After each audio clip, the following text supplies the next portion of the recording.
Yeah, it but was all a genjutsu. she not gonna. It was all Genji. That's hilarious. And what's even Hey. perfect, just like the same situation of like the 3 bills, like they're gonna get what's theirs, and they're also gonna get yours too. You're like, I had this before you even met you. Like, yeah, but it's mine now. But yeah, Yeah. mine. All right, guys. That's true. Wyler, mic check me, brother. Mic check. Ian, Mic check. Jay. Are you really telling me during all of this talking that the mic checks weren't good? We're live now. I'm just checking the bars. Shawn? Okay. All right. Mic check. No, do it correctly. Mic check. Thank you. Jesus Christ. After dark.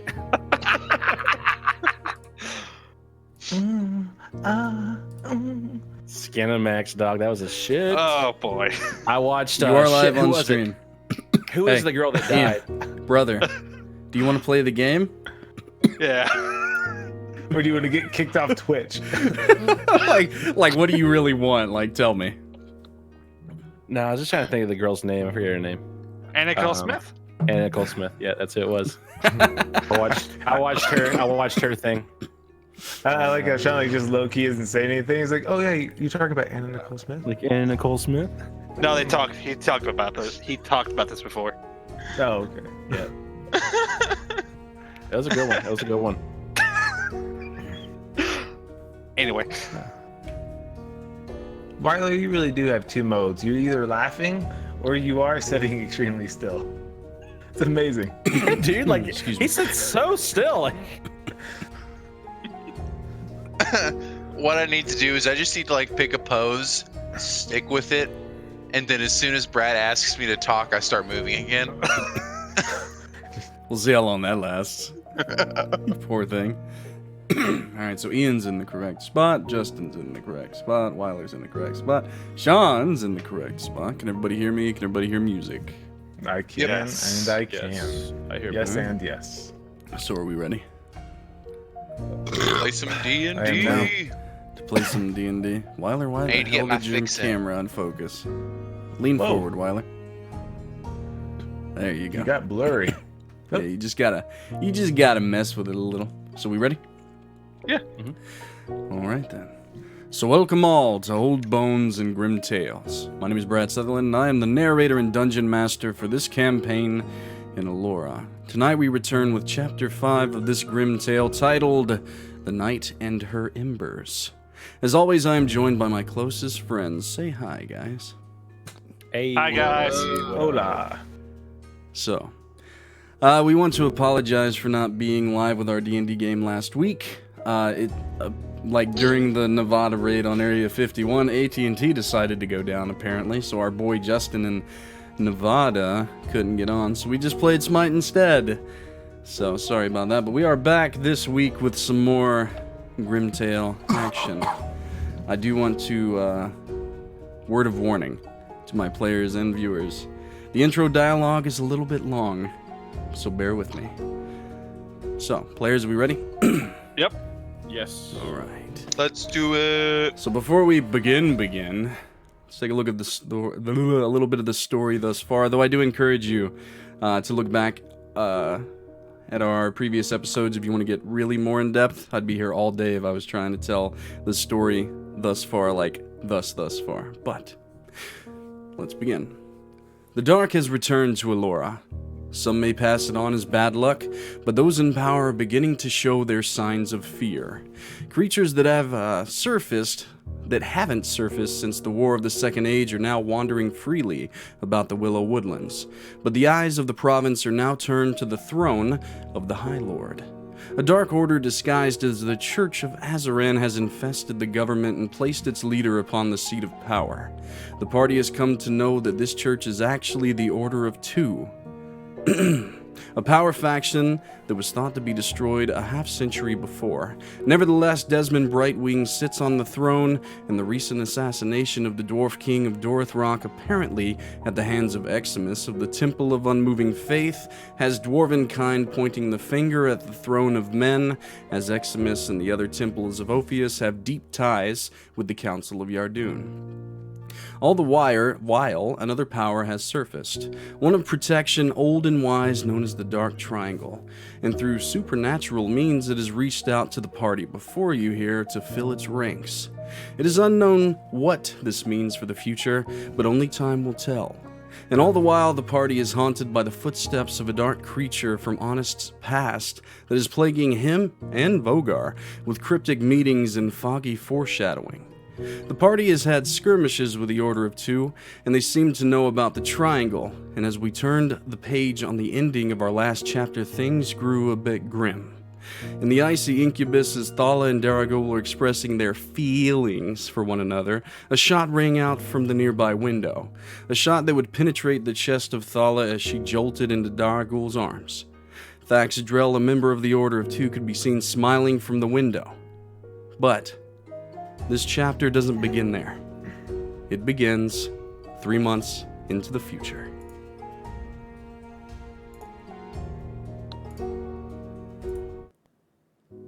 As I change music.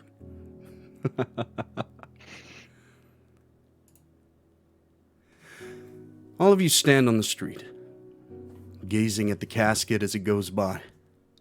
It took a long time for those involved to finally put the remains to rest. Thala's grandfather, Berenger Nalakiago, can be seen with his men across the street, and he looks toward you, Daraguul, with a knowing gaze. You all get coarse looks from the onlookers, as in the past months your deeds have grown popular to many, and the opposite to even more. The commoners speak of the Dark Triangle and its growing presence in Yardoun, the propaganda that has been spread about Desmond Brightwing being corrupt, and of a powerful order seeking control of all in the region is working. So much so that the council brought in a neutral party to halt the would-be war against Dorothrock. Bristle Blubberbelly, a renowned dwarf of Alora, has returned and taken his seat on the council as Master of Arms, halting any thought of war and stealing the gusto of Desmond's orders as Bristle combs through every legislation with a fine-tooth comb. But today, Daraguul, you look toward the casket and are afraid of what is going to come, especially for those you have grown close to, and all of you share this concern.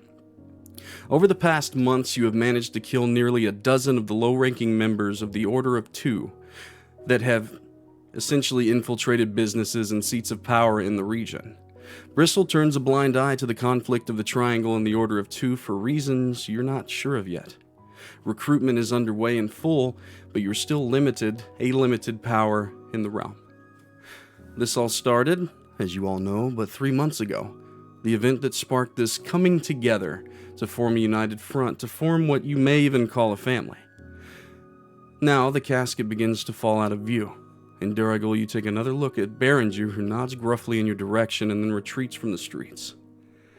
In that moment, you feel the arm interlocking with yours, the head on your shoulder, and you can't help but to smile. In fact, all of you are happier when you see that she is around. You turn your head down to her. Her hair is silver now, her eyes a bright white, pupils smaller and black. You almost lost her 3 months ago, and you don't know what you would have done if that happened. Your eyes, however, Daraguul, fall from her face to her black gown, and the bulge in her stomach, the womb that carries your child, a boy or girl that will be born into this world sooner than you would like, and it is for those reasons that you fight. High Lord Drixon's casket is now out of view, but your eyes are somewhere else, recounting the events of the night 3 months ago. You're a wily son of a bitch, you know that? Plot twist. All right. We return to that night. Daraguul, Thala sits in your arms. There's tears across your face, but you wipe them away because you feel a hand on yours, and as you look down, Thala's chest is weaving itself back together. She takes a deep inhale of breath, and her eyes flutter open. She looks up at you with rage in her eyes, and she begins to change. And in a moment, she's out the window and chasing after that motherfucker. What do you do, brother? I chase too. Ooh, I chase too. So, Daraguul, you taking the door, or you taking the window, sir? Fucking window. All right. Thala breaks through the rest of the glass, roaring into the night sky, chasing Daraguul chasing Thax as he begins to change. Daraguul, you come behind and you're trying to keep up, but they are quite quick. So your plan is to follow, eh? Hell yeah. All right, go ahead and give me a dexterity check for me real quick. A 12 minus 1 is 11. All right, you're having a hard time keeping up, but you have eyes, and, you use them well, I guess. So, at the house of Isaiah Krowleigh. Isaiah, Vogar, Yes. Honest. You're sitting around a table playing cards and drinking wine when all of you stop with a deep inhale of breath. It's as if something's wrong. You're being pulled somewhere in your minds. You feel as though your allies are in danger. This is the first time that you felt this, but it's almost like you're linked to the cloaks that are in your possession, and Thala and Daraguul need your aid. You can almost see them in the streets blocks away. Anybody else sense that? Yeah, I Heartburn, thought I yeah, ate yeah. something. That was heartburn too, but no, I think they're in trouble. I go into cat form, start running out the door. You change into a cat and begin running out of the door. Vogar, Honest, what do you guys do? I guess I begin trying to follow the cat. Alright, you begin chasing after the cat, and kind of like a homing beacon, there are two bright lights, almost fiery in the distance. You can almost make out the outline of Daraguul and Thala running through the streets. Vogar, you can definitely make out that Thala is in her beast form. You're not sure how long it'll take you to get there, so what do you guys want to do? I was gonna hold on to Beatrice and All right. think about where I want to go, as in like feeling where they're at and kind of with the cloak. Alright, so you begin to kind of look out toward the area that they're in, right? And you guys are all of Yardoun, you've been there before. So you begin to think, Vogar, and sitting atop Beatrice or just next to her? Sitting atop. You get on top of her and you hold on for dear life. The other two of you that are running ahead, you kind of hear a whooshing motion. Vogar, in a moment's time, you blink out of existence and then back. And you're running behind Daraguul, and you can see Thala and another beastly creature ahead. All right. Fucking I yell at Daraguul. What the fuck is going on? Small one, where have you come from? Fucking magic! Of course, I should have known. The other two of you can feel that Vogar has left the vicinity and is now alongside Daraguul and Thala. How the fuck did he? Oh, the cloaks. Cloaks. And can I try to do the same thing? You can. You begin to think about the area, and it's a little bit harder for you because you're not of Yardoun, but you have been around that area. Isaiah, are you doing the same? Yeah, I mean, for cat form, like, oh yeah, duh, the fucking cloak. And I start doing what he did. Black shadows envelop you both. And in a moment's time, before you, you can see your allies running. They seem to be chasing a beastly creature. Oh, now we gotta run. Okay. Is that the plan? Yeah. Sounds good. You guys all give chase, trying to catch up with Thala. You watch as Thax and Thala turn a corner, Thala jumping up onto a nearby rooftop and then back down in quick succession. As you guys kind of round into the alleyway, she drops down on the other side, cutting off the retreat of Thax. As you all come to a sliding halt, you seem to have him cornered. Thala begins I'd like to to- inch forward. Y'all doing? So we kill him? Kill him? Draw my bow. You draw your bow. Yeah, dude. Fucking Isaiah game looks plan. around. Isaiah looks around, asking, "Should we kill him?" Ian, I gotta turn you up a little bit. I'm assuming you guys want to enter combat, so let's roll initiative. All right, that's what I'm talking about, Daddy. Oh, it's not so much. Yeah. Okay, we'll go. Daddy, Jay. chill. We'll start with Daddy, Honest the don't monk. chill. Don't chill. Unnatural 20. Way to go. Honest. And then we're going to go to Daraguul. 18 minus 1 is 17. That might initiative. Daraguul. Hell yeah, dog. Hell yeah. Then we got Vogar the Goat Rider. Solid 8, bro. Solid 8, bro. And then we've got 6. Isaiah. 11. At the top of initiative, Honest, you see Thala inching toward Thaxdrell, who is in his silvery, blackish, wolf kind of form. He stands about a turn away from you. What would you like to do, sir? I'm gonna go ahead and move up to him. All right, you begin to head up in his direction. As you do, Thala leaps forward and pushes him back towards you. He's on his heels. You have advantage with this attack. I'm gonna burn 2 key points. Go ahead and do my astral self thing, All right. and summon my astral arms. And you do. And shit, I forgot that's all I could do. Is that an action? No, wait, no, it says bonus action. Never mind.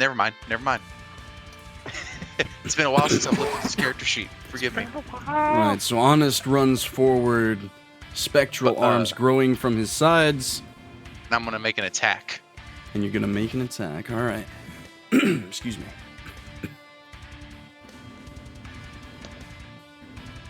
Uh, 9 plus 6, 15. 15 does hit. And this is fists? Yeah, Spectral and astral non-spectral? fist. This will be the astral. Yeah, I'm just saying, like, you got corporeal fist and incorporeal fist that can hit things. And it'll be radiant damage. Sure. 3 plus 4, so 7 radiant. All right. Any other attacks with your turn? No, that's all I can do right now. So you guys watch as he walks forward, spectral arms shooting out to the side, as he starts to beat into the back muscles of Thaxdrell, as he lets out another howl. At the end of your turn, it is now Daraguul's turn. Yes, I move within striking distance of my greatsword. I bet And you attack. do. You come up onto the side, essentially flanking the creature as Thal is in front of it. You have him enclosed. You have advantage with this attack. Oh, okay. Okay, so natty 16 plus 4 would be 20. Hits. Yep. Yes, and I smite this son of a bitch too. Oh, fuck him up. We will 4, see. 8, 10, Oh, boy. 15 Here plus we go. 4 Oh, is God. 19. 19. Not so bad, not so bad. Your eyes hold are on, blood. hold on. Okay. Add 1 to that. Sure. Sorry, 20. I reroll 1s and 2s, I forgot.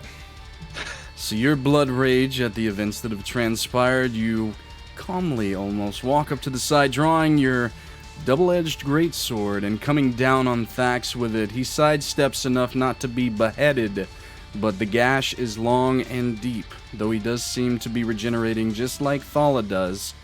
Is that your turn? It is, yes. All right, at the end of your turn, you hear a nearby howl from the rooftop up to your right. You look up and you see a blue-skinned creature that hops down right behind Honest. All right. Does a 22 hit you, sir? Yes, it does. All right, that's the leap down, and we are going to use the claws, which is damage. Here we go. 5, 6, 7, 8, 9, which would be 14 points of slashing damage across the back from this blue-skinned creature. The end of its turn, on the rooftop up before you, kind of on the left, Daraguul, you see another one, but he just stands there. Isaiah, it is your turn. Oh, righty then. Okay. With my action, I'm gonna cast Fairy Fire on like where the fight is mostly taking place. Like All right. where Daraguul is and, everybody else. Mhm. So that would be a dex save of 13 Were any bad guys in there? Both of them pass. Thax and the blue-skinned one. Okay. I tried. Okay. And then with my bonus action, I will cast Shillelagh on the cane. All right. So you're about to turn back at the front of the alleyway, or are you choosing to stay there? I'll run up towards the fray. Okay, so running up towards the fray, there's the blue-skinned creature that is right behind Honest. Are you going up to it? Sure. Yeah. All right, so you're going up behind it, trying to really get some close-quarter stuff going on here, I see. All right, so that was Isaiah. Now, it is Thak's turn, who lashes out toward Thala, but before he does, the creature looks toward you, Daraguul, and it grins. Natural 20. Bummer. You're rolling good tonight. Yeah, I know. I apologize. Natural 20 on that is 16. 32 points of slashing damage. Thax essentially reaches out and rakes down the front of Thala's torso. Blood kind of spatters all into the ground, but you watch as she does begin to regenerate, though slower than usual. That is going to be... Alright, the next attack does miss. That is his turn. Vogar, you have seen everything that I've described thus far. You're at the entrance of the alleyway. What would you like to do? Silver werewolf up on the roof to the left. Blue werewolf in front of you, though Isaiah is behind it. And then Thax is in the middle of Daraguul, Honest, and Thala. Alright. Go for the Thax. Casting Zephyr Strike, so I get to move in with wind-like speed. All right. Wind-like speed. With wind-like speed, you jump from Beatrice's back and head into battle. Roll an attack, sir. Alright, I'm gonna swing with both of my hand axes. Let's see, one being a 14. A 14 just hits. Oh, alright. Sweet. Nice, nice, nice. Now you guys know. I got a 3 plus my force damage. With your Zephyr Strike, you were not able to have damage. attacks of opportunity upon you, correct? Mm-hmm. True. That is correct. Good, good, good. Just making Alright, sure. So 5 damage for the first attack, no problem. All right. And don't worry, it was a miss on that last one. Okay. So those of you that with your... Go ahead, go ahead. All right, so... Oh, and just bounce out. Those of you that can see, watch Vogar hop from Beatrice's back. He runs up, axe out to either side. Coming around to the right as 2 quick chops, one hitting and one missing, hit the upper shoulder of Thax as another roar rings out, but then he kind of swiftly gets the fuck out of there. All right, that's your turn. Honest. It is your turn, sir. You feel the stank of the creature behind you. Yeah, I'm pretty much sandwiched, but might as well go out in a blaze of glory. So, I'm going to make for my for my main action. I'm going to go ahead and make one punch towards Thax, and then as bonus action, I'll make another punch towards the guy behind me. All right. Let's start with here's Thax. the first one. 16 plus 6. Totally hits. For days. Radiant damage. Yes, it is. 7 radiant damage. All right. And then here's for the guy behind me as I try to like elbow him. Yep. Don't worry, that's how I was going to describe it. And that's probably a miss. 3 plus 6, 9. Yeah. No, a 9 is a miss, unfortunately. 6'9", damn, she fine. So your spectral arms reach out, hitting the back muscles again of Thax, but then you spin around with kind of a spinning back elbow toward the one behind you. It just leans out of the way. Is that your turn? Yeah, that's all I can do right now. Daraguul, it is your turn, sir. Are Thala and I kind of positioned to where one of us is flanking Thax? Thax is flanked by you, Thala, and Honest. Good. I'm going to use my lay on hands pull on myself and remain in flanking position. All right. That's your turn? Yes. All right. The creature behind you, Honest, tries to attack you. So a 16 and then a 21.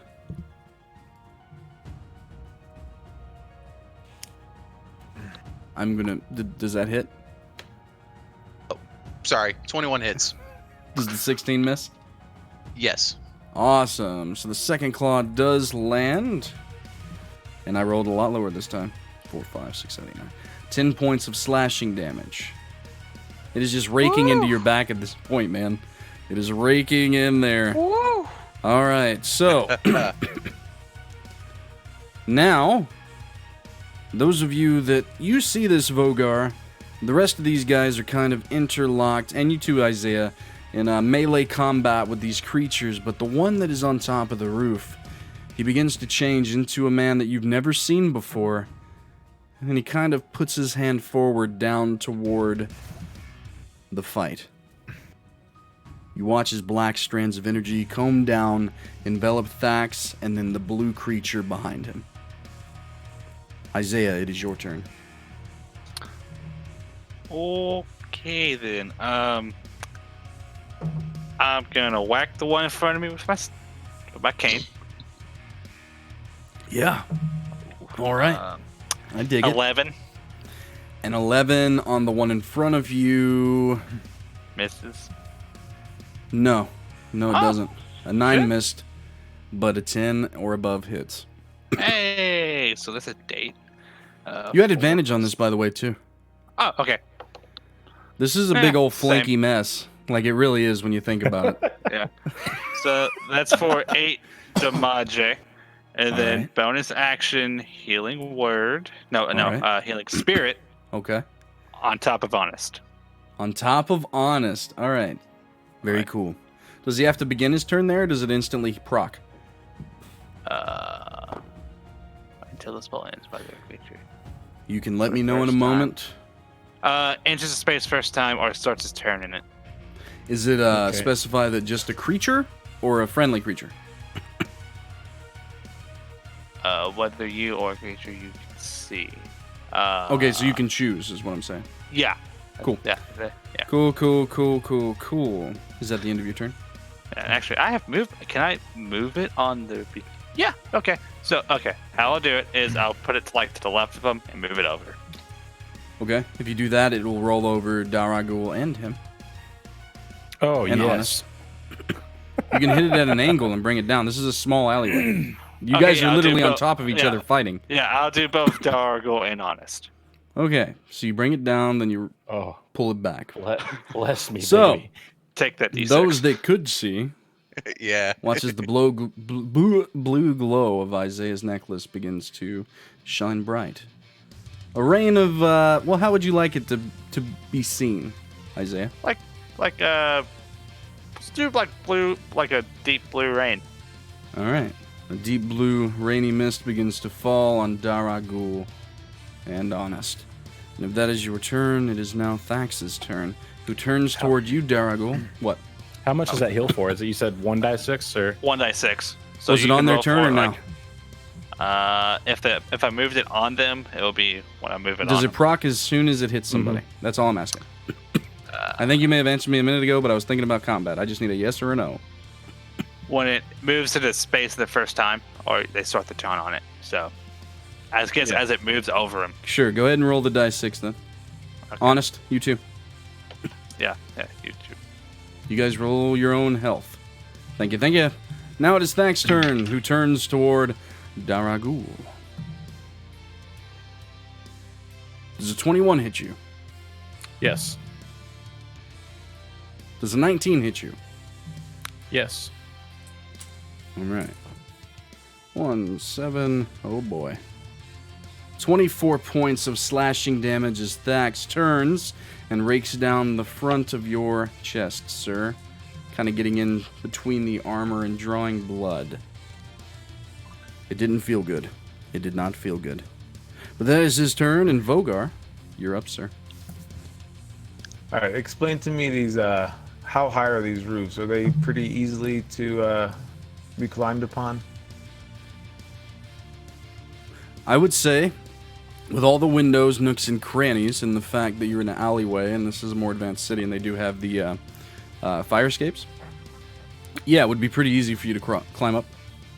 All right, so with my Zephyr strike, I still have 50 feet of movement. I know we're not going by that. We're going by turns. Can I get up there?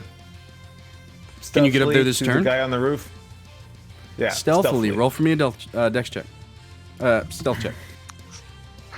I need a stealth check, but then I also need... You can either heave end over end, or kind of try and stealthily go up it. So you choose athletics or... 16, unnatural acrobatics. 20. Sure. With athletics. All right, Natural so you're 20 trying to with strongman athletics. it. With that, so what was your stealth check? Oh, so it was a 16, and then I added my bonus. So I rolled a 16 with my stealth. I have 2, so 18 for that. So 18 stealth check, and then what's your athletics check? Okay. I need two different rolls. You're stealthing, All right. and then you're going up. I'm allowing you to do both. And a 'cause 14. I'm a nice man. All right, so 14. 18 stealth, 14 strength. So it's going to take all the movement that you would have this turn to get to the top, but the stealth check remains. But you get up kind of toward the back. You're about to turn away from the man that's up there.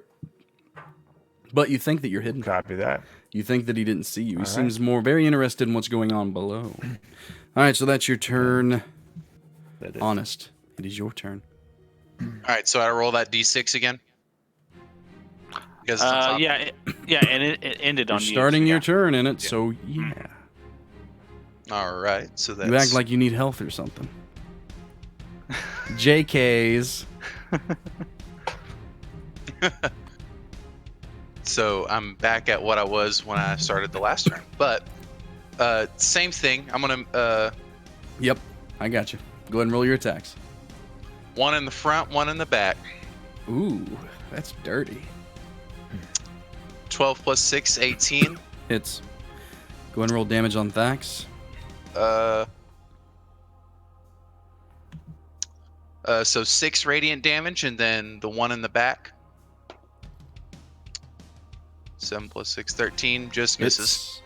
No, it doesn't. 13? Yeah, 13 your 9 missed last turn, but your anything above a 10 hits this other one. Okay, cool. Yep. Excuse me. So 7 radiant for the back. All right. So, is that your turn? Yes. Again, you're kind of punching into the back muscles of Thax, who has thus far ignored you, but he does kind of turn a bit, now noticing that you are behind him. You take a step back and really harshly kind of reach back with your elbow into the face of the creature behind you. All of you hear an audible snap as it falls down to the right onto the ground. So that was your turn, Honest. Daraguul. The blue one is dead, but Thax is still alive. I am going to cast Cure Wounds on myself. So 7 plus.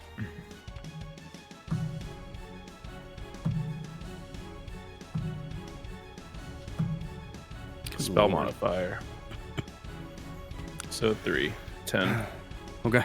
By the way, I haven't been narrating what Thala is doing because she's been missing over and over and over.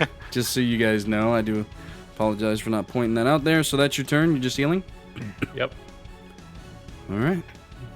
Blue is dead.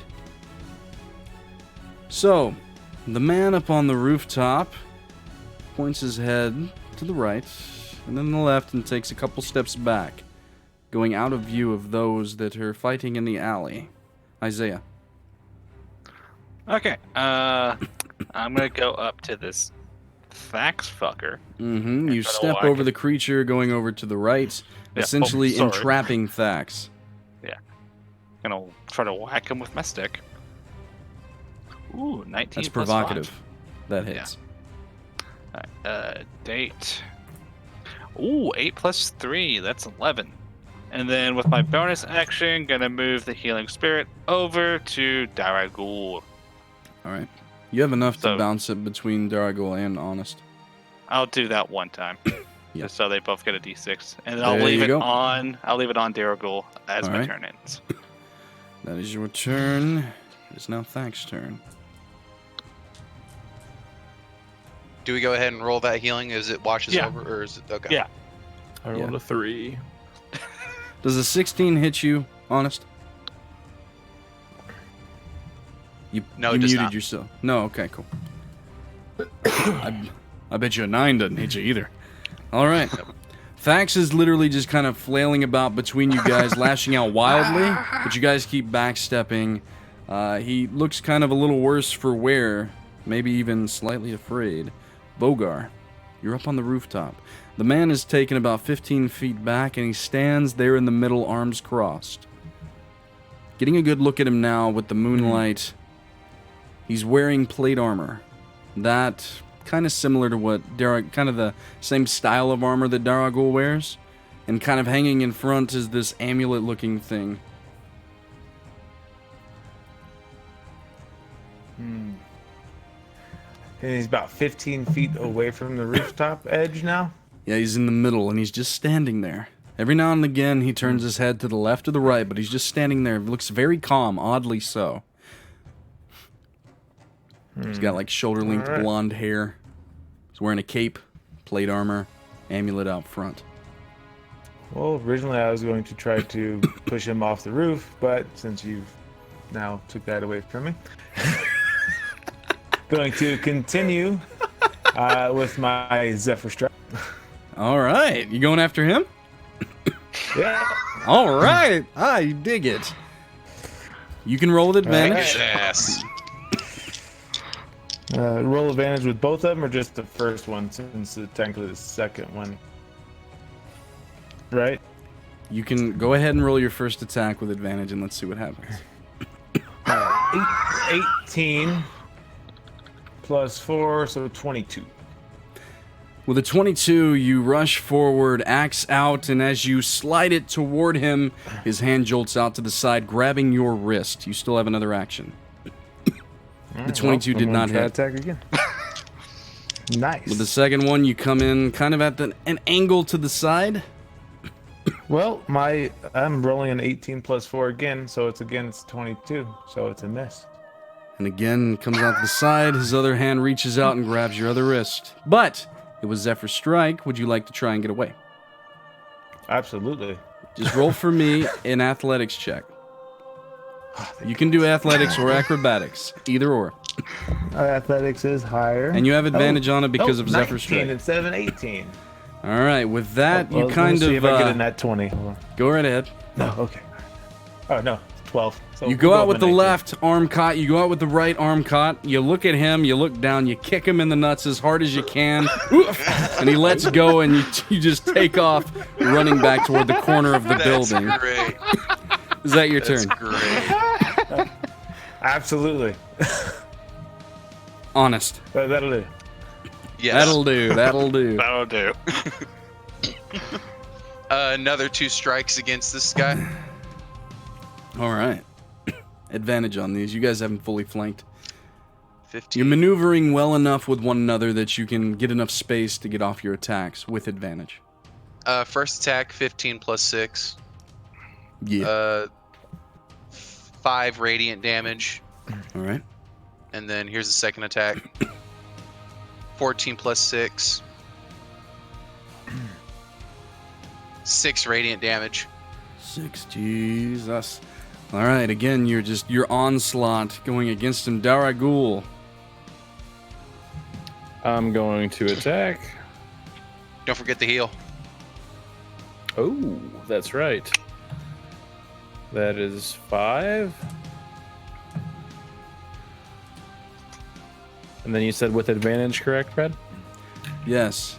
Thala's arm reaches out, sliding across the face of Thax as he turns toward you, your great sword chopping down in his direction. It is 11 plus 4. And I'm going to smite. All right.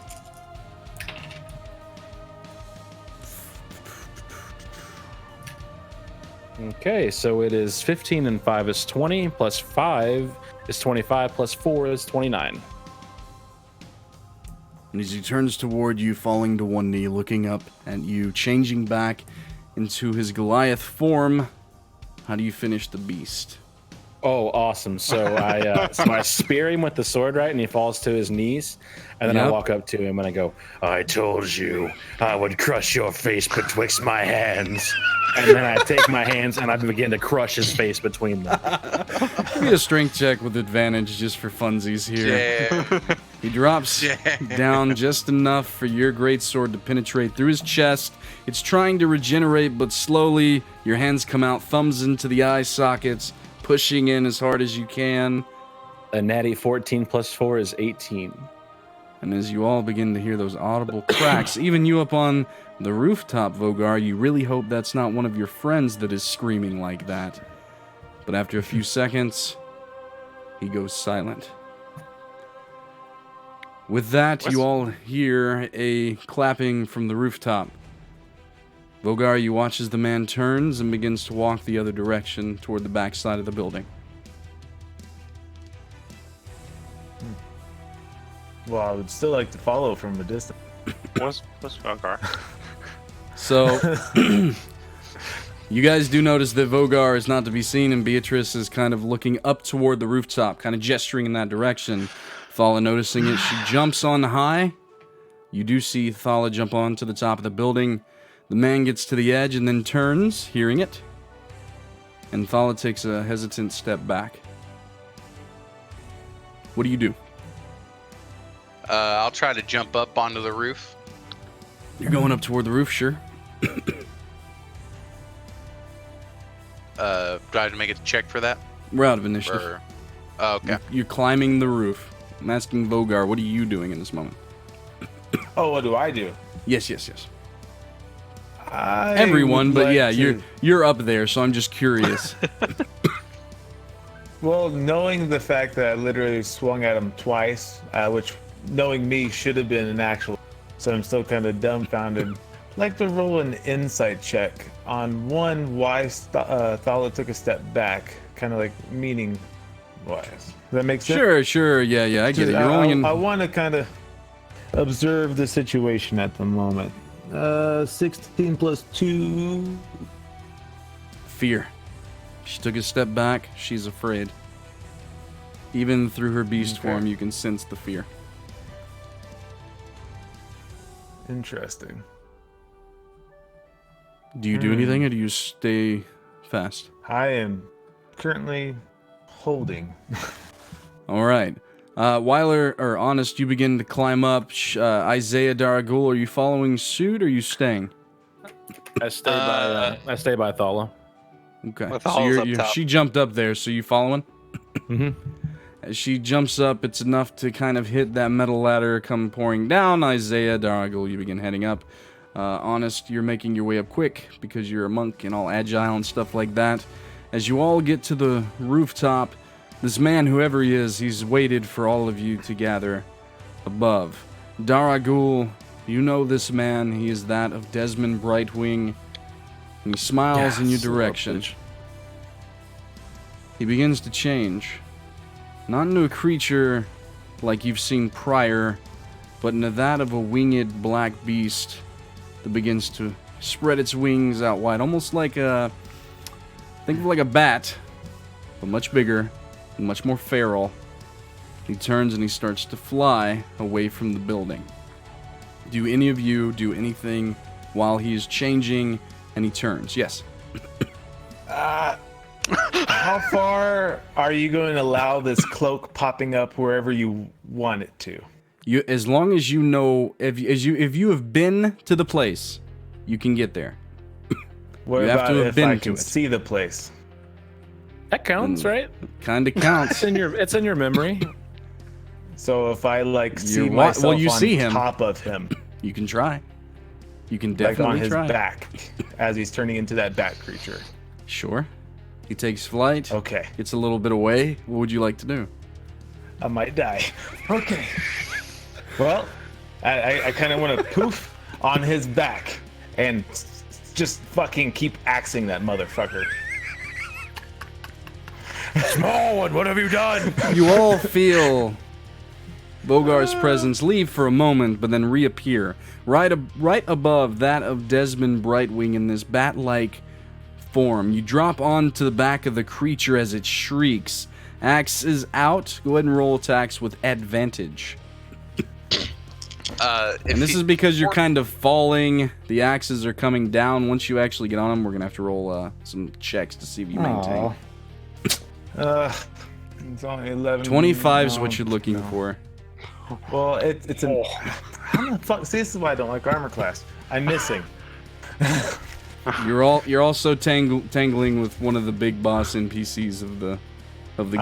I know I'm not going to kill him. So I'm just... So... you missed. come down, and it's not that you don't, it's not that you like go for him and you rolled that and it just kind of like bounces off. He's just skilled, even in this form. And he goes to the left and the right, dodging the axe blows, but you come around dropping the axes. Well, this is your choice. Do you drop the axes and grab him? Or do you keep a hold of your axes and try to grab him? Or do you just fall? Oh. I would like to poof back with my cloak on the roof with everyone. With that, you begin to plummet toward the ground, thinking real hard of that nice little rooftop that you were just on. Please, please, please. And right before you hit the ground, feet just barely touching, you're back on the roof. Honest, in that time you said you were wanting to do something. What was it? Nah, once all that happened, now. You kind of watch it, you're getting ready to follow suit, and then you stop as you all watch Desmond Brightwing fly away. A for That's a effort. tough fucker. You just attacked A the for sovereign. effort. You know that, right? A for effort. Who? The sovereign, the king. Brightwing. So? Thala you see what begins the fuck he to just change did? out of her form. Excuse me. What the fuck is going on? Yeah. We gotta get better before we kill him. We must garner more skill. I have plenty of skill. You all begin to openly banter atop this. We could totally this kick home. his ass. Next time we see him, perhaps. Maybe. If not, I'm starting to really like this cloak. That was impressive what you did. That was really impressive. I thought you were gonna die. I thought that was the end of you. No, dude. The cloaks are Well, broken. I was like, how far are you going to allow this? The cloaks to are go? broken. It's near dude. instantaneous travel thus far that you have noticed. Once you think about it, it just takes a couple seconds. Well, I was like, he didn't say how far, so I was. It's a magical 26, world, brother. Per 10 feet. It's a magical world, brother. Brother. I was like, as long as I'm not like over 60 feet, I might live still through the whole fall. So that was kind of what I was thinking. You got a druid, you're fine. What a healing It's word. only been like 5d6 fall damage, bruh. Yeah, you're fine. Oh, Only 5d6, I would have lived. Yeah, probably so. You guys are all smiling, kind of broing it out right now atop the rooftop. Thala has changed back and she's kind of plopped down. Yes? Go right ahead. This is a Any social looting moment. Of the bodies? Any looting of the bodies on the alleyway? Oh, yeah. Sure, right. sure. So you kind of start to head back down. Thala remains on the rooftop. Those of you going down, there is the two bodies there, yes?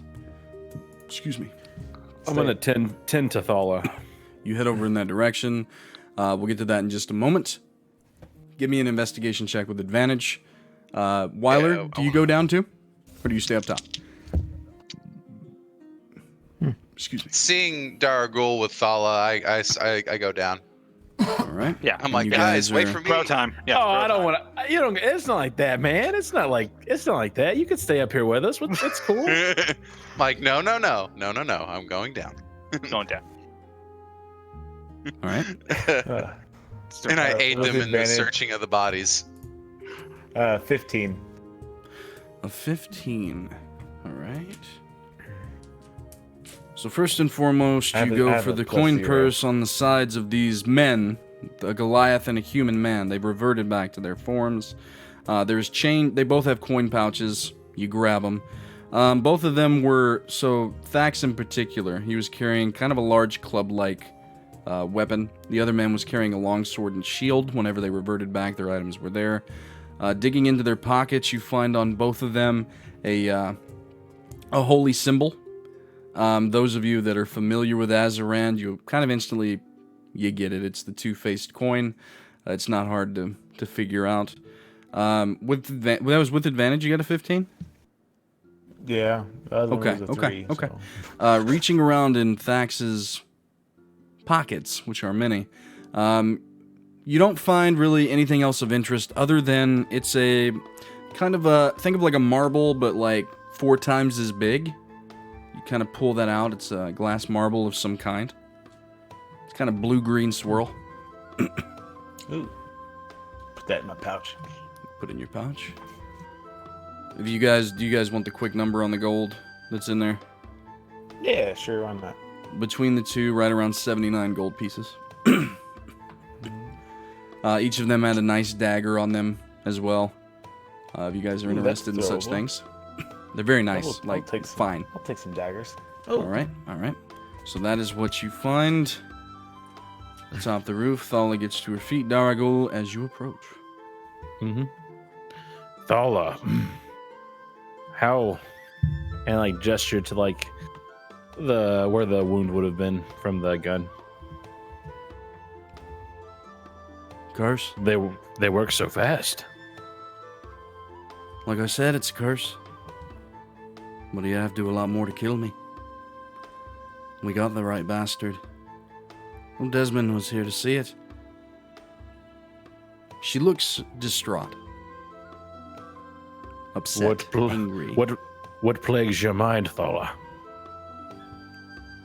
She turns toward you and kind of gets real close, but angrily looking. Not like coming in for a lover's embrace or anything. She walks up, she looks at you. Eyes go down, she walks away, and then she comes back and she points a finger in your face. You know, we have a chance here to do good by the right of these people. And then she does the same routine, pacing back and forth. This triangle may mean nothing to us now, but it could mean something. All you boys and your stubborn-ass attitudes, just going into everything blind. Not giving a shit and running away whenever things get troublesome, and she just walking back and forth. We may have not wanted this. Go ahead. I'm getting the business up here, dog. You guys do hear raised voices from the rooftop. We may have not wanted this, Daraguul, but we have been chosen. And goddammit, if you're with me, then put your fucking hand in. If not, jump off this roof. Does she want me to, like, physically, like, put my hand? Like, she literally turns and puts her hand out toward you, kind of like to shake it, like to clasp hands. Okay, yeah, I'll clasp hands. Is it like forearms, like old school? Like she does. But if I'll take forearm with Thala. If you do that, she grabs it, looking angry. Then her expression softens as she pulls you in close and gives you a hug. And I hug her back. It's a little awkward. She's a little upset. She does come down, however, to the rest of you and kind of go through that whole spiel yet again. Yeah, I want to stand behind her the whole time with like. And she's walking to each of you, pointing at you, giving you the whole shebang. But it all does end with this triangle may be something. Puts her hand out toward you, kind of all. Are we doing this or not? I throw my hand in there again. She rolls her eyes. I nod at Beatrice, and me and her put our hand or her hoof. Yeah. in. Beatrice was already on the way and put her little hoof out there. They all turn toward Isaiah and Honest. I look at Isaiah. Why not? Oh God, Shawn's not here. He's zoned out. We'll assume, for story's sake, that he does put his hand in because I know that guy. As long as I get to kill that old drow. Look at him, dude. How long has he been gone for? I don't know, man. There was so much dialogue. I don't know, but that was kind of the introductory points of this session. So we're about to take a break, but first, we are moving forward 3 months back into the future. 3 months have passed, and there's a few things that you guys need to know. So, first off, you guys get 4,200 XP divided amongst the party. Okay. We'll start with that. You doing the notes, Ian? All right, cool. Radiant Tactics Incorporated have joined the Dark Triangle. That is led by Baron Junala Kiago and the Cross Brothers. That's Thala's grandfather and then his associates. Also, Kiara Stoneheart, she has expanded the Dark Triangle HQ. She's made it bigger through the power of the Solace Barrier. Another thing of note, you guys have slain over a dozen of the Order of Two's members, the high-ranking ones. Another thing to note, if you didn't catch it in the dialogue earlier, this is especially meant for one of you as a note of interest. Bristle Blubberbelly has returned to the city as Master of Arms. What you guys also know is that Desmond Brightwing is at a standstill with the actions against Dorthrock. He wants to openly wage war on them, but the Council and Bristle are not having it. Essentially, over the past 3 months, the Dark Triangle has grown. You guys have been recruiting and actively hunting down and combating the Order of Two. In doing so, you expected some kind of backlash. But 3 months later, you guys can walk the streets openly wearing the colors of the Dark Triangle. By the way, you can customize your cloaks however you want to. You could have turned it into armor. You could have left it as a cloak however you want. But there are the Triangle walking the streets. And the Order of Two as well. They're at open war with one another, but the government is doing nothing about it. And Desmond is powerless on that front to do anything about it because Bristle is blocking his path. And with that, we'll go ahead and take a break and try to get Shawn back in here. We'll be back shortly, guys.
here. Checkity. That filthy 21 passive perception. Welcome all back to Old Bones and Grim Tales. We hope that you Hey, enjoyed I'm that back. first part. Shawn is back. He's no longer frozen. Yes. I was waiting for something inspirational that you were going to say. Anyway, Inspired. we have now moved back 3 months into the future. The players have gotten some XP. They've leveled up. They've gotten some gold. And they've gotten a lot of information. So, you guys are walking away from the funeral procession of High Lord Drixon Tildrassil. Thala has you by the arm, Daraguul. And just so you guys remember, she has changed a bit. Her appearance, at least you can see it in her eyes, have grown more feral. Her hair is now long and silver. And she is keen to wearing dresses and gowns because she has started to show.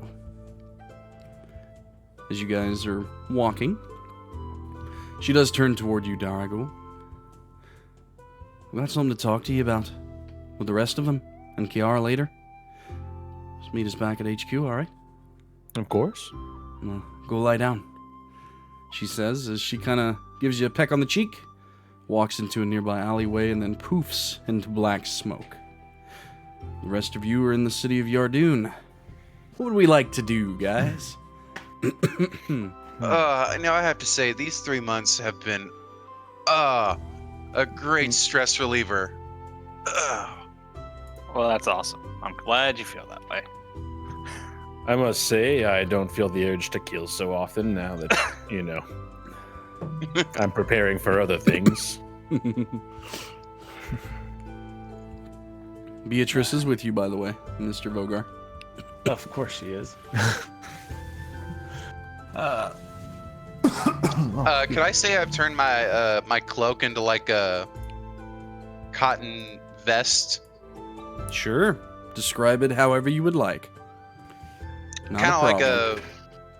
how a Shaolin, like a Shaolin monk has it, like the buttoned up, long sleeves. Oh, cool. Yeah. Very cool. And the time being, I'm gonna meld mine into plate armor. Yep. You and Can be Kiara, pretty much anything. it literally can. Kiara can help you guys kind of manifest it into any way you would like. It still gives you that teleportability along with the added HP. Nah. Yeah. What are you thinking, Vogar? I want fancy leather boots.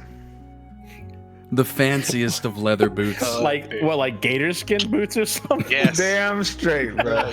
Damn No, leopard skin. What's something high fantasy you could do? Like manticore skin? Manicore skin. Like, there you go. You could have decorated it in any Dragon way that you scale. want. Dragon scale would be like the fanciest. You know what I mean? Well, I mean, it's like imitation dragon scale. Right. Yeah. They're like people would probably know it's not actual dragon scale. Right. Mm. Only Just- those of keen eyes. Just like a nice coffee brown, All right. like just fancy fucking boot. Hell yeah, dude. Hell yeah. Well, it's on you guys. This is your Beatrice get some? downtime. Does Beatrice get a cloak? She hasn't as of yet, but you can inquire. Maybe like a collar. Yeah, well, she actually has a little harness. Actually, she has Yep. a couple Oh yeah, pouches and stuff She on. does, doesn't she? Yep, she does. Nice. Okay. Mine's just a long duster now. All right, very cool. As we're leaving, basically, I'm just gonna pull out a dwarven red since we know it's pretty much never ending. Hey, when in Rome. Taking a Yeah, swig as some we old always elven ladies give you a follow- coarse look as you walk by, just openly drinking in the streets, kind of scoffing. You guys were in the Radiant Way, so you're around a bunch of uptight people that were all dressed in fineries to honor that of High Lord Drixon's passing. I have nice boots. You do have nice boots. I was just giving you the scene, sir. I'll just run back at him.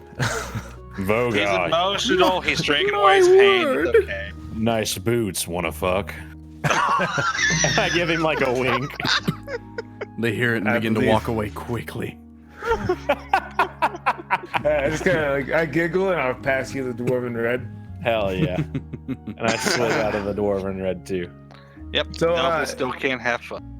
In this past couple months, we've been fighting in general. Where about have we been finding all these Order of Two? So what you have grown to learn is that through Kiara Stoneheart, she's essentially kind of the head of the Dark Triangle currently, and your caretaker, as you guys are kind of you've kind of been upgraded from recruits to kind of like lieutenants, we'll say, little semi-commanders. Kiara can funnel her energy into the Solace Barrier to see ever so slightly into the future. So she's been able to kind of map out the movements of the Order of Two to where you'll be just a step ahead of them. And that's where you've been kind of doing it. So the Order of Two has been essentially killing off high members in society and using doppelgangers to take their identities, to kind of take over all the high points of society, right? Kind of like a little takeover. So you guys are essentially kind of, what's that movie with Tom Cruise? Minority Report. Is it Tom Cruise? Yeah. Yeah, You guys have been kind of minority reporting and trying to get ahead and stop these things from happening. So that's how it's went down. Okay. All right. She has not been able to ever have eyes on Desmond. You're not sure why. All right.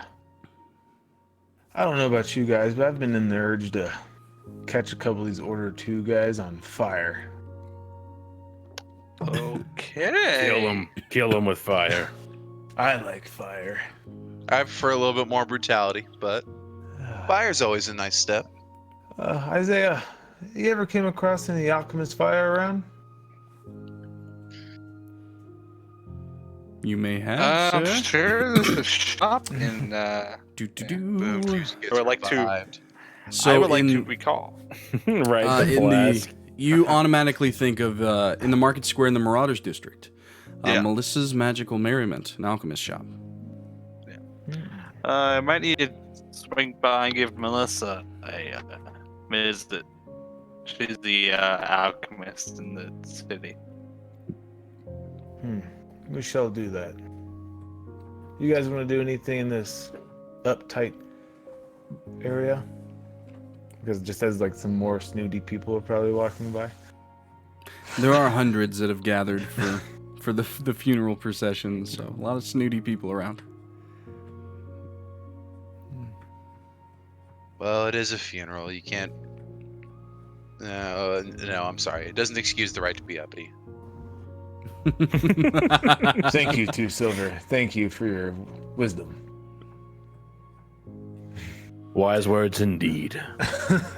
I will say, One honest, to live by. the name of Two Silver has kind of caught on. I've The old begrudgingly Two Silver. accepted it. I've begrudgingly accepted it. You have heard rumors of a halfling spreading it all around town in all the taverns. The great deeds of that of Honest the Monk. But you call him Two Silver. Yeah. I still do, by the way, want to keep my my disguise. You have been to the... It's gotten better. It has gotten better. Could I say, for all intents and purposes, that I've taken on like a pseudonym? Sure, you could. Just go with Tyrant or something. Tyrant. Yeah, Tyrant will work. Tyrant Two Okay, Silver. Two Silver. Alrighty. Tyrant 2 silver. It may stick with you, Wyler. I apologize. It's canon That's okay. now. Yeah. But what would you guys like to do? You tell me. Well, if no one's interested in anything up here, I wouldn't mind going to see that Melissa, alchemist lady that you spoke of. All right. You guys want to head toward the Marauders District then? Sounds fun. All right. So you guys begin. Let's see. You were in the. Let me look at my map. You guys were in the Radiant Way. So you begin to head southwest into the Market Square. Takes you about an hour or so to get through the crowds. And you're wanting to go to Melissa's Magical Merriment. Isaiah, are you going to lead them? Is he gone again?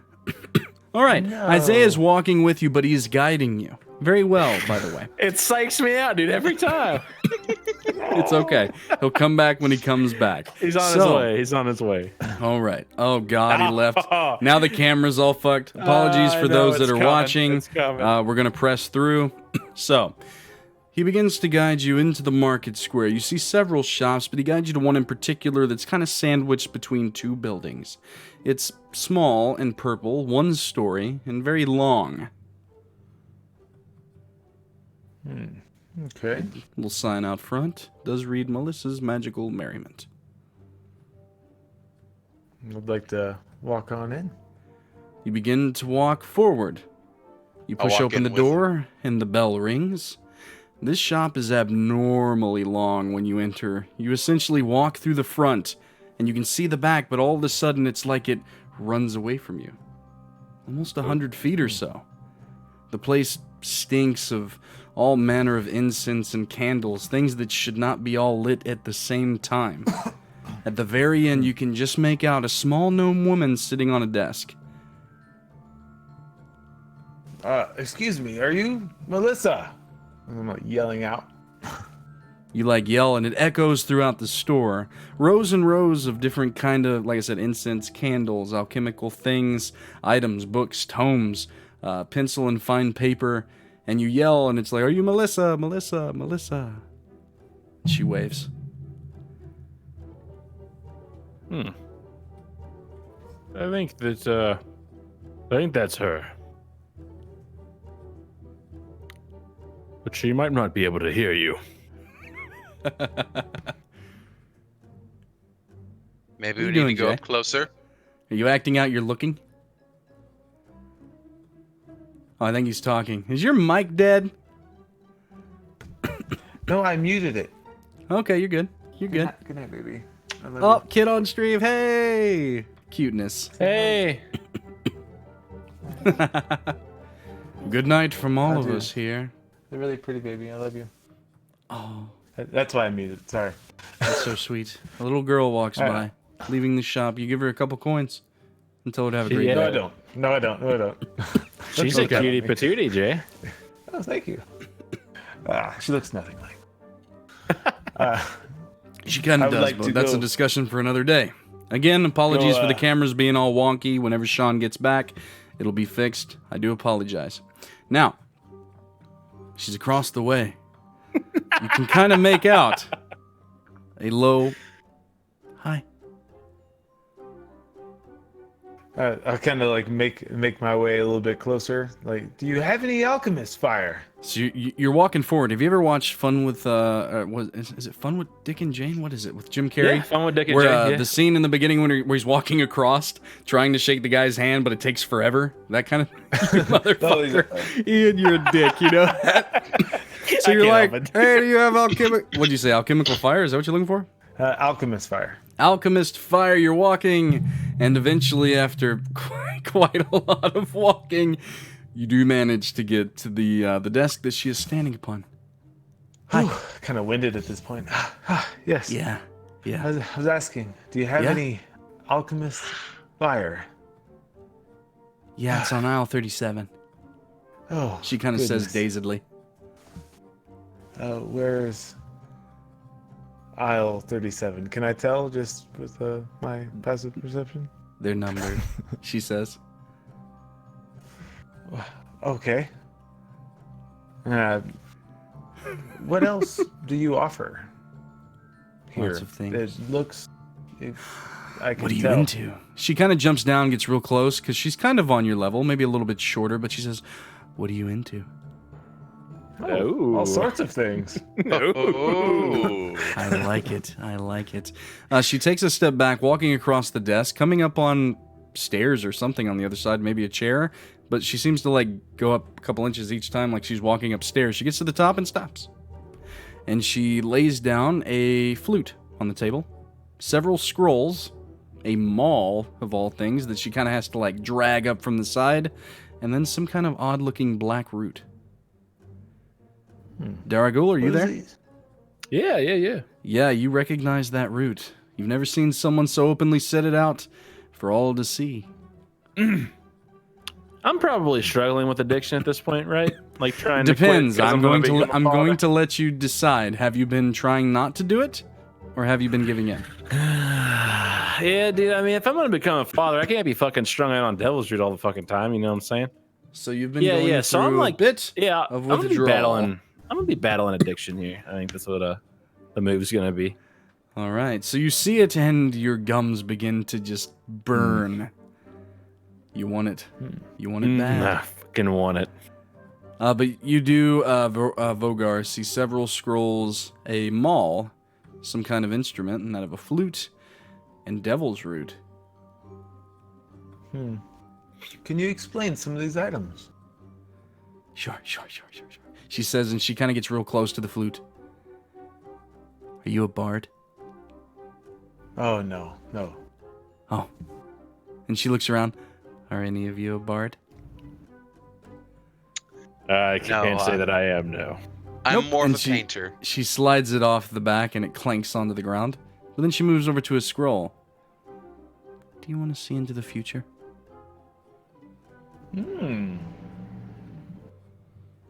Possibly.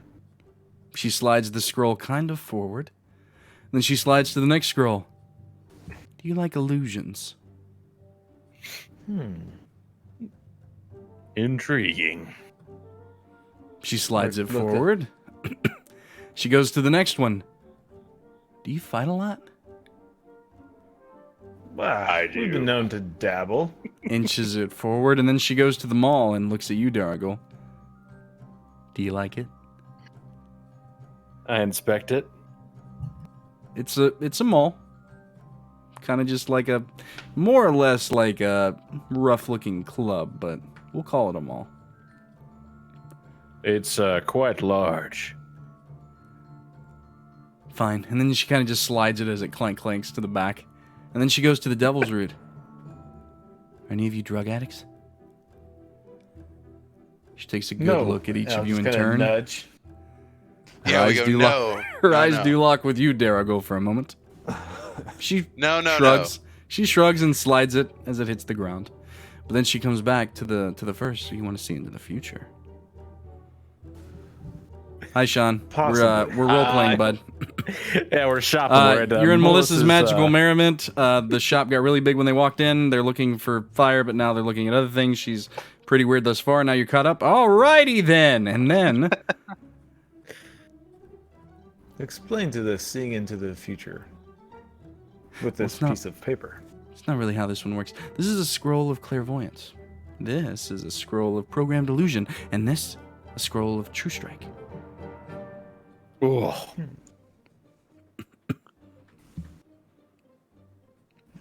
She's just looking What at do you each of you. think?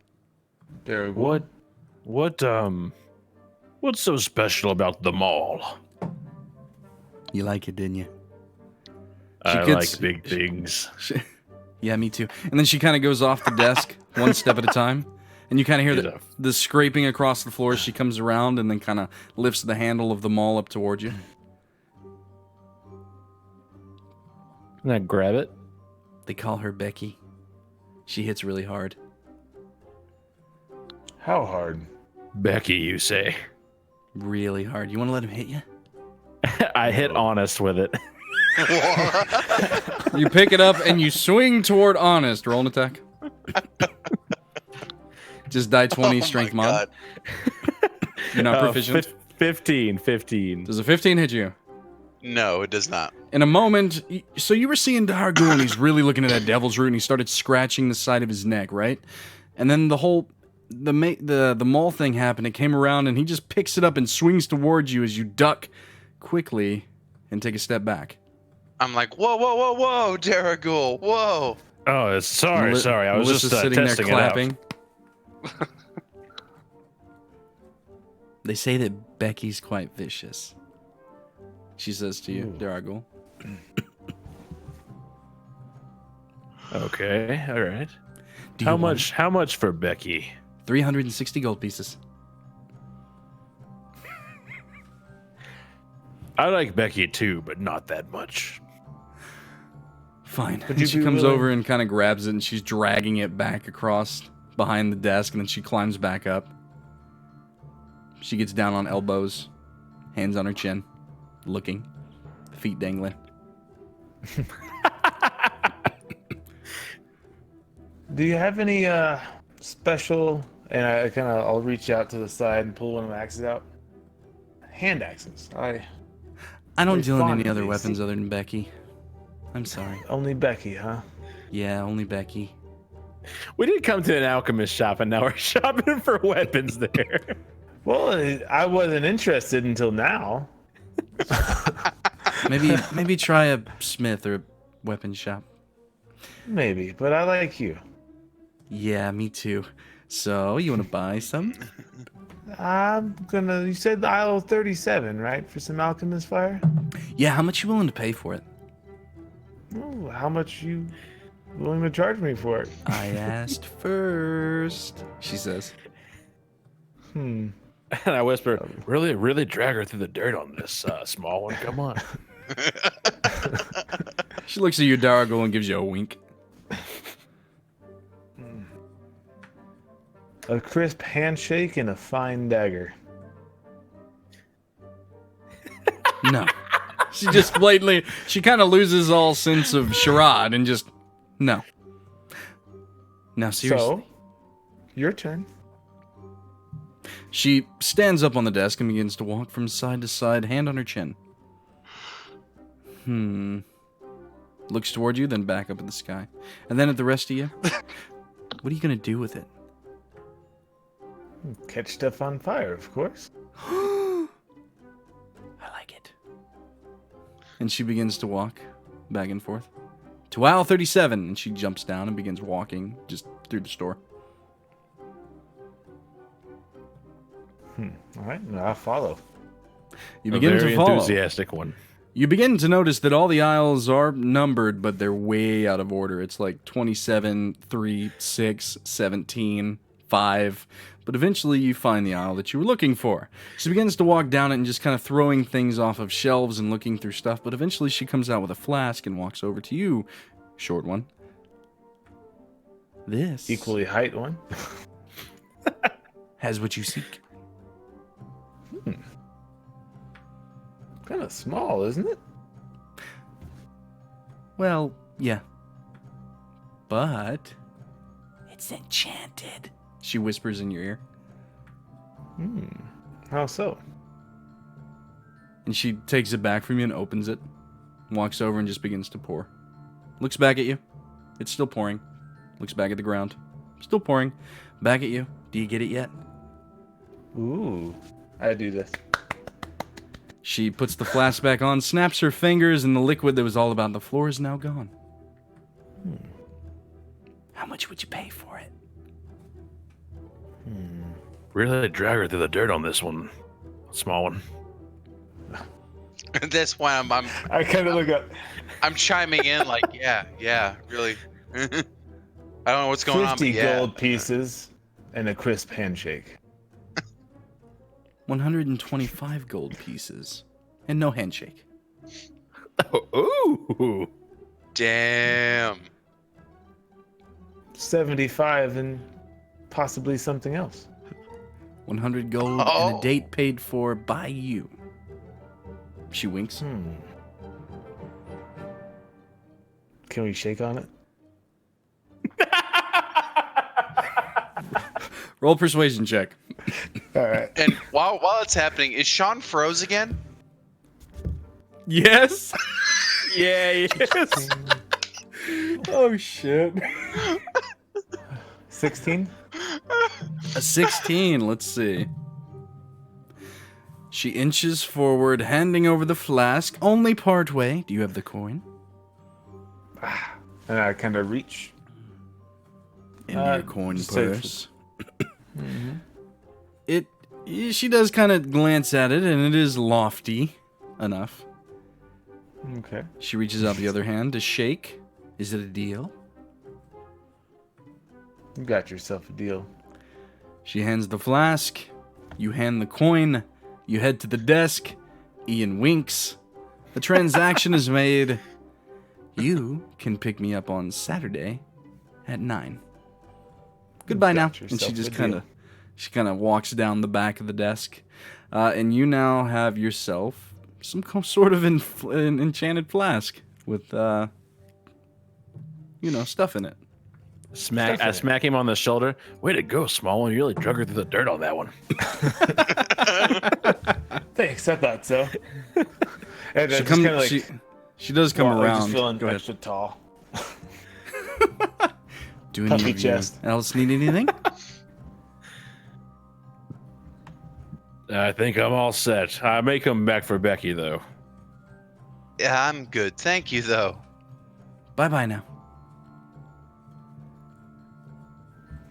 All right. And I guess we make our way down the football field of It does feel a little store. slower on the way, or a little quicker on the way out. But you guys are quickly back on out into the Marauders District in the Market Square. Anything else you guys would like to do? Excuse me.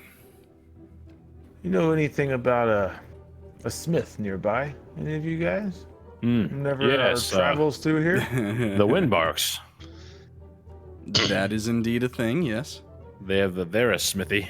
Volan's Provisions, you know it as nowadays. It is also in the Market Square. It's not too far away. All right. I take out my dwarven red. Take a nice little sip. And as you day drink, you push forward into the Marauders District in the Market Square. It's not long before you come to a small building with an overhanging roof on the side that covers the outdoor smithy. You see a large, heavily muscled Goliath man going to work on something of some kind. It seems that the small building on the side is where the shop is, but then he does all of his work outside, underneath the overhang. Clang, clang, into the water, hiss. Sets it to the side, takes a seat, takes a rag, wipes it across his brow. He's quite large, much more tan than some of the Goliaths you've seen, but still well muscled. Okay. Does look to be young. What was his name again? The shop itself is called Volan's Provisions. Okay, Volan. I'm assuming that would be Volan. Guess you'll have to find out, huh? You, sir, are you Volan? Ah, that is my father's name. I am Garadorf Windbark. Stands and he bows. I Comes kind walking of forward. also bow. He goes down to a knee. You're a short one. Not that funny. He's taller than you. I'm just kidding, and he stands. So what can I do for you this day? Looking for a special kind of hand axe or two. Well, exactly what are you looking for? Finely crafted or enchanted? A little bit of both. I like one that has a bite to it, but the downside when I toss this axe at something doesn't come back. So either or. I have a bevy of finely crafted weapons, but only a few that are enchanted, and that's kind of an outsourced thing. None hand axe wise other than the finely crafted, no enchantments. It'll cost you quite a bit. Unfortunately, everything's been at a rise since the potential war with the dwarves, you know? Fucking dwarves. Windbark, do you believe the war will happen? It wouldn't surprise me, to be honest. Dwarves will be dwarves, and corrupted cities like this will be corrupt. He just kind of smiles, turns and begins working. I do have a few things, but as I said, they are costly. Been working day and night to outfit the militia in case war does break. If you want something made, it's possible. And I do know someone that could do the enchanting, but as I said, things are expensive here. You keep saying expensive, but we never talk actual gold. I'm afraid to say, because I don't want you running from my small shop in fear of me. Well, I need to have a amount to actually strive for. You are right, and he turns, and so tell me, what would you pay for an axe from Volan's Provisions? Tell me, do you fancy yourself a drinker? He thinks. Sometimes. Yes. What if I can get you an unlimited supply of alcohol? I would say show it to me and we could talk a heavy discount. What were you going to say, Orc? Small one. What are you doing?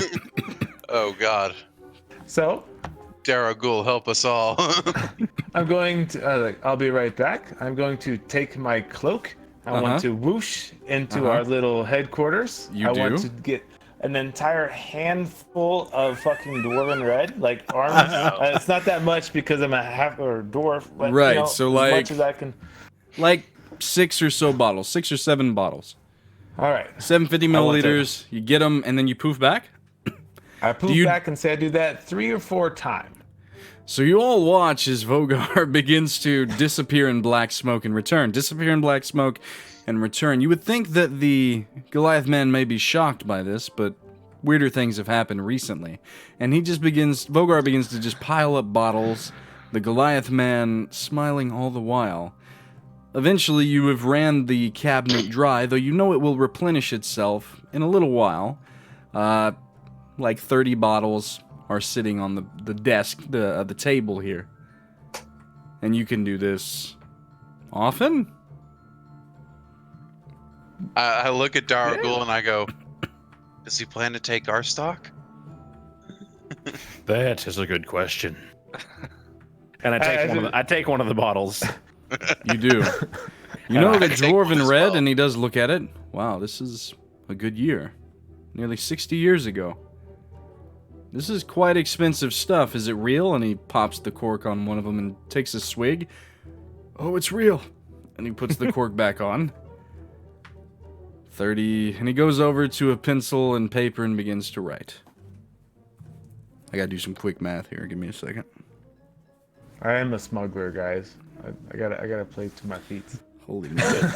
Holy man. What exactly are you looking for, he says, like midway through scrawling? Axes. 2? Hand axes, please. Hand axes. As you can tell, it can't be too big. I gotta put my head down. I can spare 2 of the dwarven hand axes that I've made for all of this, probably and some, and a recommendation that may give you a steep discount at one of my friends' stores, we'll say. What might those stores be? We'll get to that, and he kind of gets down on the level of Vogar. He's really kind of enthralled by him at the moment. What do you say? 2 hand axes for this wine, and a recommendation from me that will go a long way. Kinda puff my chest. What's Yeah. so great about these dwarven hand axes? They were made by a windbark. I look over to Honest. He loves doing this, you know. You know he's loving this right now. My father was the finest smithy this city has ever seen, and I dare say that I'm better. Oh, oof. As I'm reaching up to him, even though he's on a knee, you got yourself a deal. A deal it is. Handshake? And he shakes your hand, your very small hand in his. Follow me, and he heads into the small shop, which has a few things. You see a set of plate, a set of fine leather, a set of fine hide. You see swords, spears, longbows, daggers, and hand axes. You also see a very fine warhammer up on the wall with some kind of elven script upon it. And you also see a fine breastplate that is it's got a glow about it, almost green. But he does go behind the counter to a couple of the hand axes, of which he brings back out to you, hands them over. They're extremely light. And have you ever seen like a fine Japanese blade Oh yeah, like with the swirling metal? Yes. Damascus. Yes, that is what he hands over. The pommels are very intricate. Like, think of fine carved kind of wood on the outside, but you can feel that there's a weight inside that's around it. They're very nice. They are very nice. I look Just at so you know, Isaiah. and these go, are +1 hand axes, by the way. Oh, no. You only These brought him are- a lot of Dwarven Red, which is very expensive for the age that it comes from the fucking Dark Triangle. Anyway. It was free. God damn it, Shawn. Just keep going. Yeah, I'm he's still down going. again. It's okay. So, These are really fine axes. You are correct. they are is it fine, kinda and like what's even more balance it? interesting about them, you sense as though you could do some mighty good killing with these. They were made for some of the, well, what's left of the Hillhammer family in Dorith Rock. But for that much wine, I'm willing to part with 2 of them. Now, if you head across the street to Riley's Wonders, just tell them that I, Garadorf Windbark, have sent you. You've made a big purchase, and you're looking for some enchanting done. Okay. Windbark. Garadorf spell his- Windbark. Garadorf. Garidorf. Garadorf. Garadorf. Yes. Thank you, sir. Hopefully, we can continue more business another time. And That as we can. as I walk away, I want to attempt to read the Elvish lettering on the Warhammer. All right. So as you look closely, a lot of it is gibberish, like speaking of high mountains, something about an abyss, but what does stand out to you is the large lettering across it. It reads Elf's Bane. oh God, Memories. nightmares. I'm really sorry about that, Wyler. It's okay. At Spoilers for another old time. episodes. We'll talk about it later. Yeah, another time. With that, Well, where did you guys thank want to you. head? Or did any of you else want to talk to Windbark? No, there's really nothing else. Okay. With that, actu- I'm gonna take a well. Let's take a quick 5 and see if we can get Shawn back in here to press through this just real quick. Someone Alright. text him and yell at his ass.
All right, for the time being, as we're jumping back into game, I have it just showing the Discord screen because Shawn is jumping in and out. This way you'll see all of us. You just don't see the cool overlay and stuff like that. So apologies for that. But, Mr. Honest, what would you like to ask me, sir? Well, no, I was just going to ask you, so that PDF you sent us a while back with the other feats, Yes.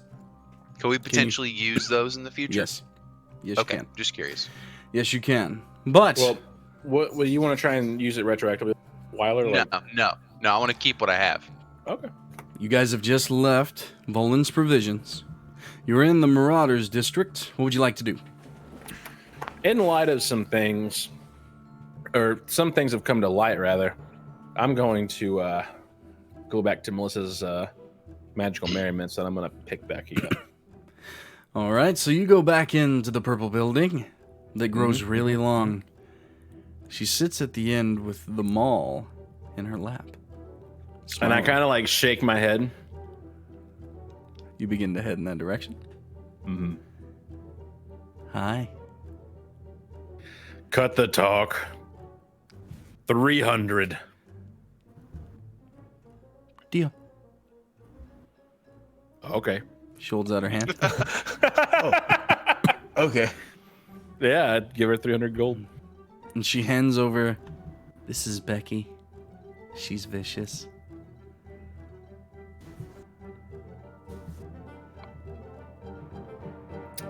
Thank you.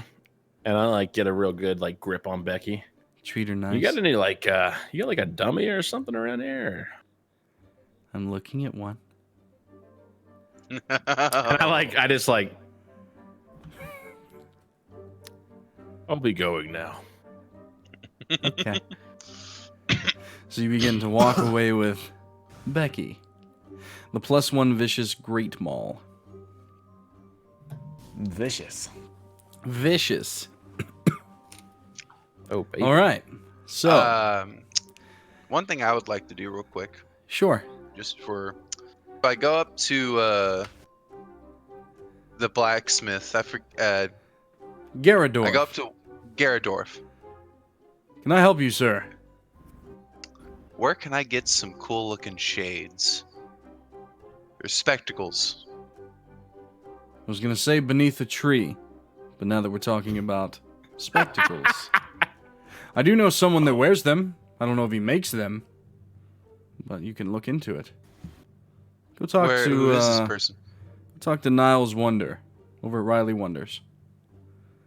I will go do that. Thank you. Yep. That's also where the enchantments were, correct? Turns back to his work. Would you guys like to do? Riley's Wonders. I go to Riley's. All right. So, in the Marauders District, in the Market Square, you were looking for Riley's Wonders. And eventually you do come upon it. It is a one-story stone and wooden building with blue and green marble all about it. It's got a wraparound porch where people are sitting around tables going through probably recently purchased goods. Seems quite busy on the inside. The sign itself on the building shines in different colors like a rainbow. This is interesting looking. Was that just kind of walk on in? You go up the 4 steps onto the porch and press inward. So inside there are rows upon rows of goods of all kind, things in glass cases and the like. People from all walks of life, from the lowest, the poor, all the way up to the rich, seem to be walking around shopping. Across the way you eventually do find a large counter with a woman behind it. She looks elven. Got not sunglasses, she's wearing thick spectacles, going through some sort of a ledger. There was a man nearby talking and laughing with people. He's kind of a portly man. He's wearing spectacles as well. He's he's wearing dark pants, dark boots, a white button shirt with suspenders. Seems to be mid-30s, maybe?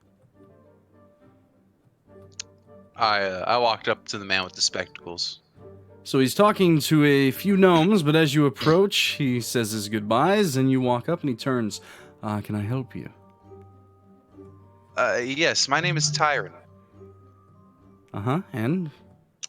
and I am wanting to know if you have another set of those spectacles. I've heard about them, and I wish to. You want my glasses? Well, I mean, if you have a separate pair or a different pair. I might indeed. I might indeed. Do you need a prescription? You have a hard time seeing. And he reaches out and kind of touches your forehead, and you feel warmth. No, your vision is fine. Why do you need spectacles? Oh, just for appearance. Oh, flattering, flattering. Ones like these, and he points to his own, which is a very kind of thick pair. I use these for seeing better. Do you want something more stylish? Slimmer? Maybe, yes. Something more stylish. He begins to think, he's snapping his fingers, and he's walking about, and his hands kind of go in motion with one another. And then in a moment's time, kind of little blue mist forms in his hands, and a pair of sleek-looking spectacles appear. Like this. That'll work. Ah, no, let me. And he kind of puts them onto your face and gestures over to a corner. There's a mirror there. I walk over to the mirror. Don't try to leave with them. They won't go with you unless I allow them. And you go over to the mirror. They're kind of everything that you could have ever hoped for. They look exactly how you expect. This is awesome. Thank you. How much? How much would you pay for them? An item of apparel? I mean, don't have a whole lot of gold, but I have at least 100. For glasses. Huh. How about 25 gold and we call it square? Sounds fair to me. Thank you. What was your name again? Niles Wonder. It's nice to meet you, and he bows deeply. It's nice to meet you too, Niles. Holds out his hand. And I give him the money. Thank you. They'll serve you well. And he goes about talking to people, laughing, and the like. Niles, was it? That it is. Can I help you? Gets down on your level. Geradorf Windbark sent me over here with a recommendation. Really? For what? Enchantment. I do all manner of things. What do you want enchanted? Well, I just purchased 2 of these, and I pull out one of the hand axes. He sits down kind of Indian style as you pull out one of the axes. He's down on your level. Made by Geradorf himself. These are interesting items. Volan taught him very well. They take to enchantments quite easily. What exactly are you looking for? Well, I do all manner of things. Sometimes. Like so. What do you mean? I can do many things. So, are you a warrior? Are you of the militia? Looks at you, like deeply. Holds his hand out. Can I see the weapon? Yeah. As you hand it over, his fingers brush across your knuckles. And you feel a warmth. Ah. A fighter. In ways. So tell me, Vogar, what would you like these to do? When I throw them, I would like for them to come back to me. I've done that a few times. A few times indeed. Do you know that... Are you wanting this for both of them or just one of them? Particularly both. But... It's not the cheapest thing. But Geradorf did send you. Have you compensated him well for these items? I feel like I did. Ah. Interesting. And I don't think he would have sent me over here with his recommendation otherwise. Right. He seems to be deep in thought.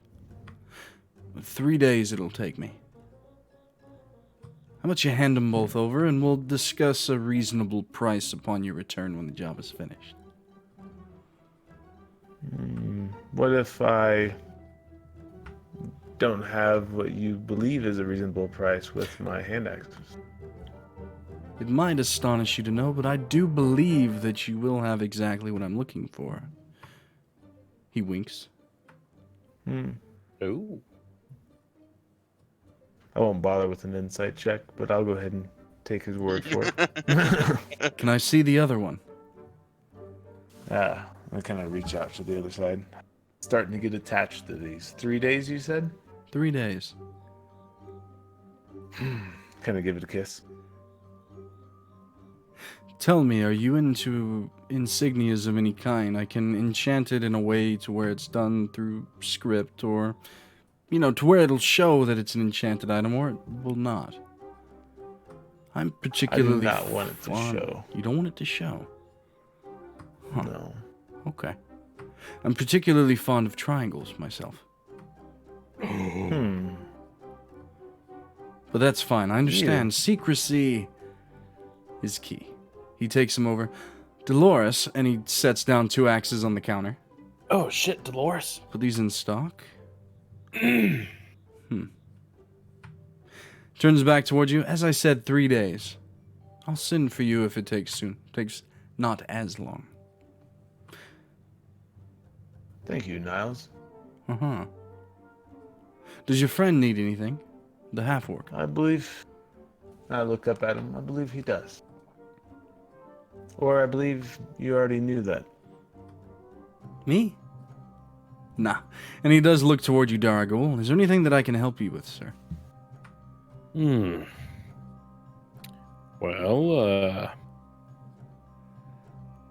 what do you? I could be stronger, I guess. We could all be stronger. You got like something that'll make me feel stronger, like magically. He gets like kind that. of closer. Have we met? And he holds out his hand to shake yours. And I shake his hand. Ah. I can't say that we have. Question mark. Daraguul, was it? Indeed. Right. Okay. I tell you what, give me a moment. And he goes walking down some aisles, looking, and he picks up something and comes back. It's a small vial of some kind. Take this. Twice a day. It helps. Like a little, like a dabble doobie kind of situation, or? Yeah. Dabble, do you? All right. Take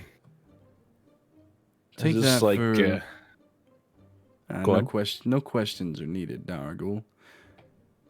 3 weeks, give or take. And then return. All right? Yeah, I shall do so. My wife is expecting as well. Wonderful world this is. He says. Ew, and that's then that's like an uncomfortable amount of information that he would know about me. he turns and begins entertaining other customers. And I guess it's got a cork. Yeah? Well, Take a little dab. It tastes disgusting. But as you do take a few drops, your urges vanish. Ooh, nice.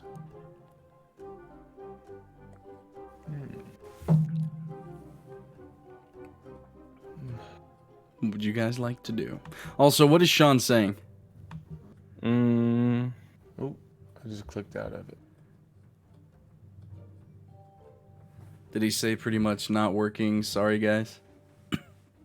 Excuse me. Yeah. Gonna have to Kinda, call yeah. Frontier, working it out. Was working Sure. fine. Only getting 45 seconds of dialogue. Nice. That's good. That's real good, let me tell you. All right, so let me go over here. So what exactly else are you guys looking to do? I Daraguul. am currently... Yeah, small one. How come? Seems like every person we talk to at these shops know more than we do. I didn't even tell him my name, nor did you tell you his. I didn't tell him that Thala was pregnant. Or the triangle. I don't like this. There's too much known information out there. I think you should disguise yourself. Is that where they was going the whole time? Yes, like me. Maybe I'll disguise myself as a small Goliath. I like it.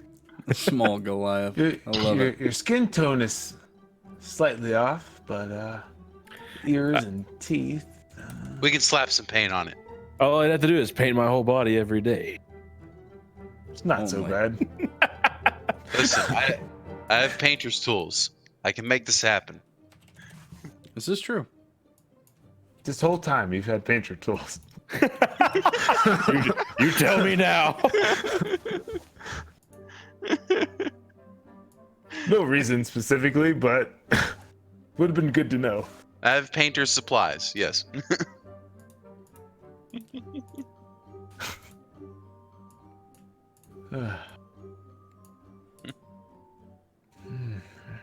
Should we go check in with Miss Stoneheart? Yes, but let's get something to eat first. And I reach in to grab my bottle of half-drunken Dwarven Red, take a couple swigs. I All right. agree. I'm Then let's currently get some food. fixing the freaking cameras. Oh, So, you're good. you guys are looking for some food. Is there somewhere in particular that you are heading? What's that nice place we ate at the first time? Before the time we went to the racist place that Shawn used to work at. Pet The first, Beatrice. the 9 afternoon is one of the places that you have eaten, and also the Icy Incubus. The Both one are with the taverns. peppers, the stuffed peppers. I'm pretty sure that was the Icy Incubus, sir.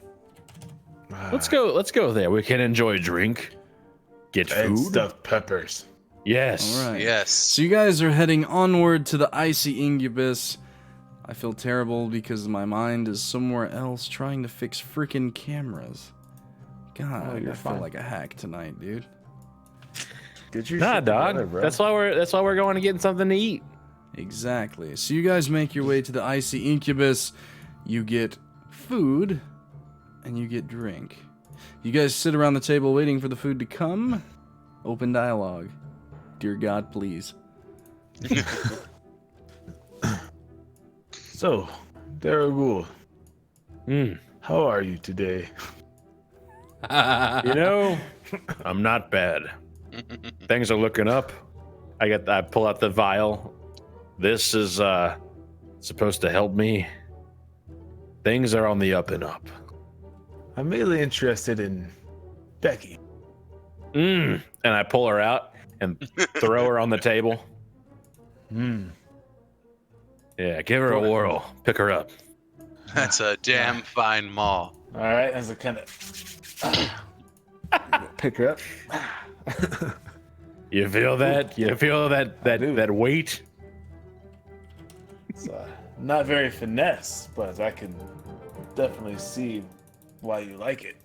No finesse required, friend. Unfortunately, I don't have my double hand axes. I know, it must be hard parting with them so shortly after you've acquired them. Hopefully, I It's a do not shame. regret them. Your shades look nice.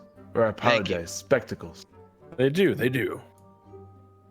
Thank you. I feel like it goes good with the whole disguise thing. Oh, shit. It looks less- nice too, Silver. Looks nice. It does indeed. The less other temples know of my existence, I think the better at this point. Probably for the Sometimes- best. Do you think he could enchant your spectacles as well? Ooh. I didn't think about that. Anyway, on to more important things. That Melissa, the gnome lady. Yes, the one you have a date with. I liked her. She said Saturday, by the way. I believe I've drunken my days away. You guys, I'll be right back. Not sure what day it is. Saturday at 9 p.m. Yeah, but what is today? That is a good question. As Bad walks away. I think I don't. God, the days have really gone. It's probably like Wednesday or Thursday or something. Yeah, we'll have to ask somebody else. Or we'll ask Kiara when we get back. To her. We'll look at our calendar. We know we have it hung up somewhere. God, I'm starving. They killed the fucking chicken back there? Jesus Christ. Beatrice is starving too. I was thinking of getting Beatrice something. What would you think would be like good for her as a gift? Maybe like a cow's leg? No, like as a piece of equipment, because she's part of the triangle as well. Of course. Maybe some stylish horn ornaments. Ooh. Her horns are nice. Like a helm. Do you think she would look good in armor to protect her? I think she'd look mighty fine in armor. Damn fine warrior. Over the passing months, we've been fighting several of the Order of Two. And she's gotten several scrapes. She doesn't deserve that. 'Tis true. Maybe some studded leathers? I like. Kind of like glancing over at her. She's shaking her head. Like both of you guys are shaking your head and like in sync. In unison, just Yeah, in unison. So they agree, Beatrice. They agree. you guys get your food, you get your drink, you have your conversation. Anything else that you guys would like to do in this downtime? Eat some of these stuffed peppers, Matthew. They are... What day is it? Good. Today would be Wednesday. Oh, good call. Nice, bro. That'd be. All right, so we got a few days before the big date. And my hand axes come back at the same time.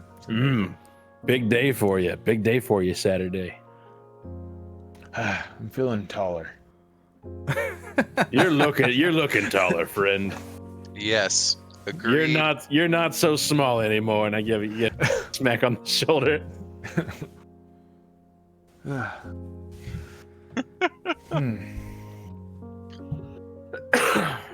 So, what do you say after we eat? Right before we stop by Stoneheart, maybe mention some armor for Beatrice. Would be good. Would be good. I know Thala did have something she wanted to speak to everyone about, but it's not till later. She was tired. How is she, by the way? She's doing well, you know, with the child and all, and Well, we're really coming along. You see her hair; she's more. I don't know. She doesn't yell as much. So I have a question for you. Yes. So I know she can turn and all of that. So will your child in turn be able to turn? I fucking hope so.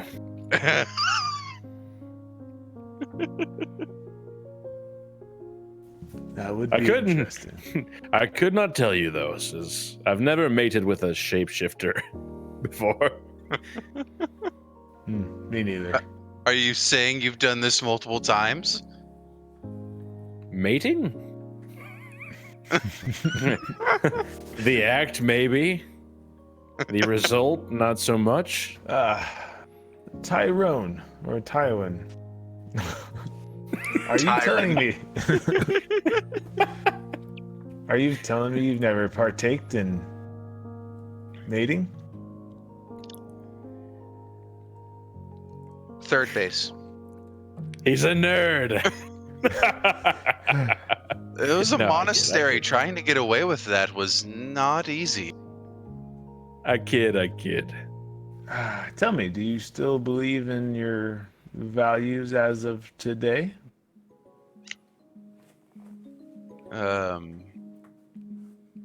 Well, I will say that the vices of the city have.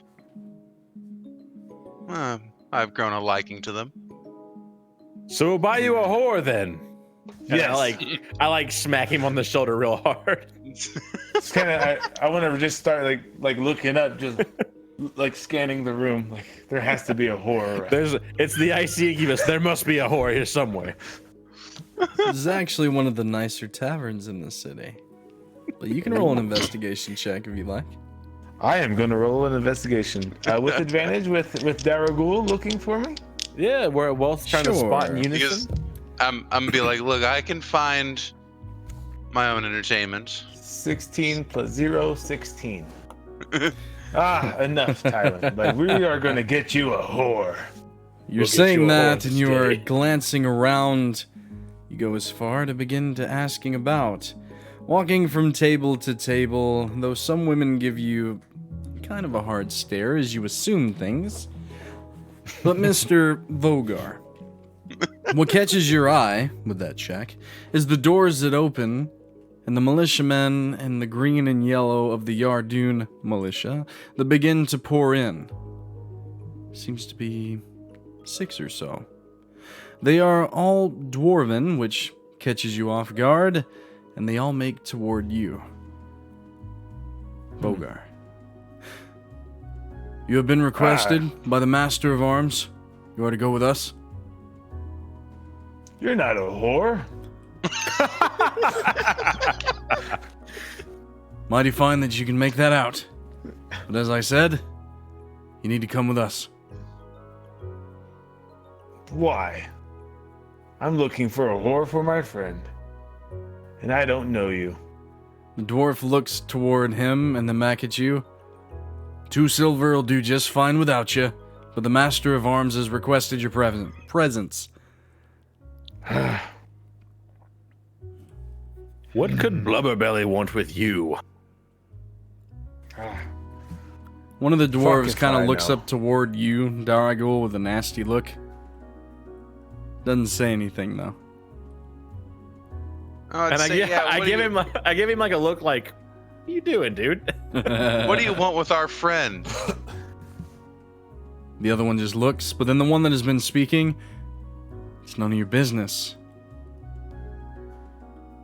Well, they kind of is their business. They are my family.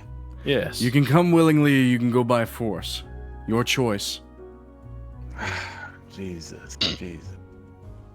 Just kind of like take a sip and we'll fucking onward then.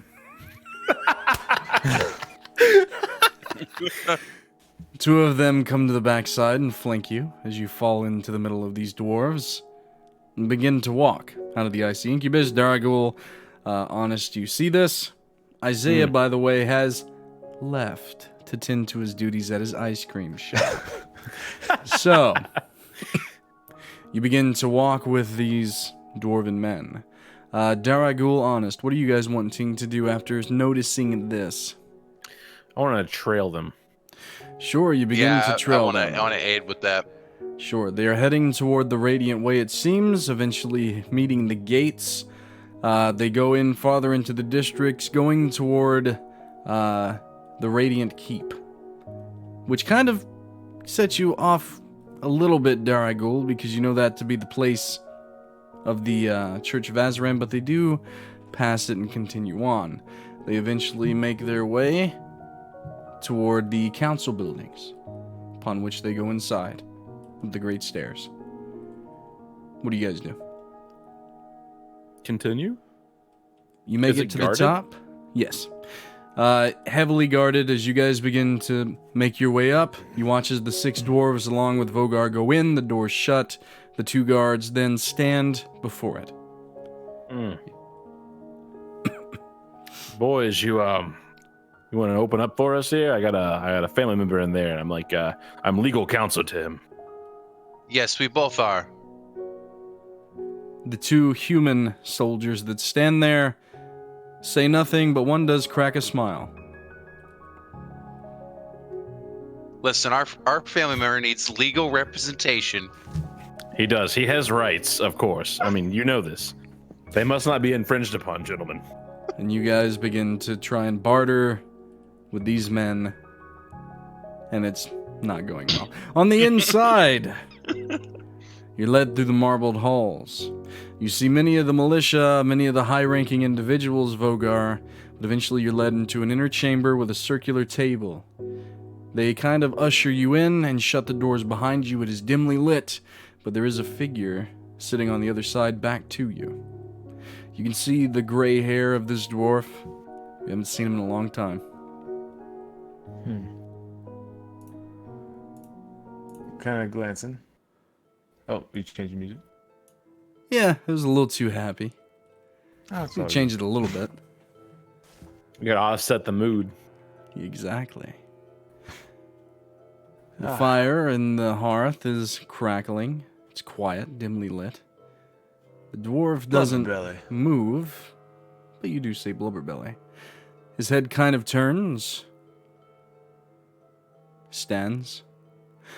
Bristle looks a bit older than the last time you've seen him. But it's him for sure. He's wearing the astute garb of that of one of the councilmen. It just doesn't look right on him.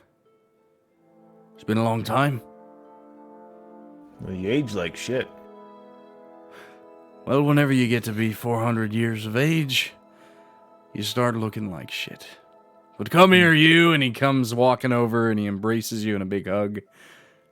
Squeezes hard and pushes you Squeeze away. him right back. Strength check. Sorry, it's been a while. It's like Dwarven pride. Straight Yep. check on the Yeah. spot. Strength check on the hugs. Sorry it's been so long. Really am. Been busy. You know. Don't mean to kind of turn a happy moment into a kind of a sad moment, but how the fuck did you find me? Huh. That's a good question. Sad one, really. He begins to walk back, looking for his drink, which he finds. Good lord, give me a song that I like. Jesus Christ, there we go. He finds a pitcher of some sort of liquid and begins to pour. You want a drink? Ah! Stop that right now. Not surprising, he says. Ah, and I kind of like pulled out a bottle of Dwarven Red. Even more not It's a good surprising. ear. Meanwhile, outside, you guys have been talking these guards up, and they're smiling, they giggle, but they won't talk to you, and they won't open the door. Listen, it is unfair in Yardoon to have somebody be dragged without their legal representative with them at all times. This could be a pending lawsuit. You realize that? They are red-faced, they're trying not to burst into laughter, but you guys are trying your damnedest, but they are unmoving. Meanwhile, back inside, however, Bristle has poured himself a cup. You might want to sit. All right. Go on. I don't know how to tell you this.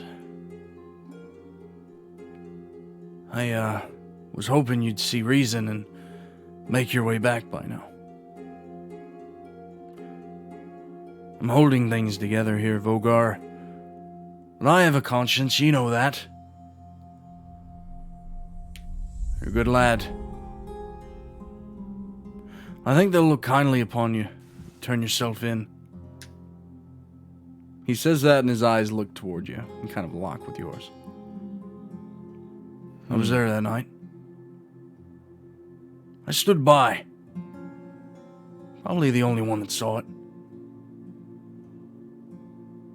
I know what you did.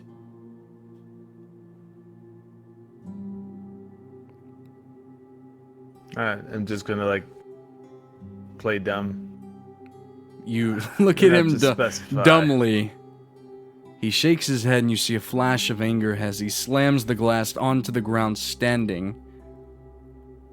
You think me a fool, then? Well, plainly it is. I saw you kill him. And I stood by and watched. I'm just as guilty as ye. Understand, though. Sooner than later, we're going back to Dwarth and you're going to tell them who really killed that Hillhammer. Why? You know why. Why would I? Honor. Something that you apparently don't have anymore, and he kind of comes up and pokes you in the chest. Honor? I don't... Honor whenever I was left with nothing. Not It even was my name. defense. They're not going to hang you for it. They're not going to kill you. But a fucking war is going to start. You and I both know What? damn well that no Eximus killed the king. Why the fuck would I care? You never cared. That's the issue. You just let them push you out. Even with everything that I said trying to defend you, you let them push you out. So what you ran? I know that you're not a coward, he says, poking you in the chest yet again. You ought to stop fucking poking me. as I take a sip of the Dwarven Red. I sent the letter. I was hoping it would scare you. Make you go You're back, damn confess. fucking right it scared me. Well, you're still here, aren't you? Why the fuck would I confess? Not In getting due anywhere with time, this, for am I? defense.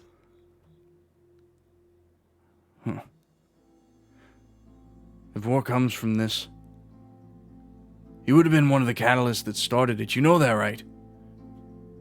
The first hammer to drop was yours.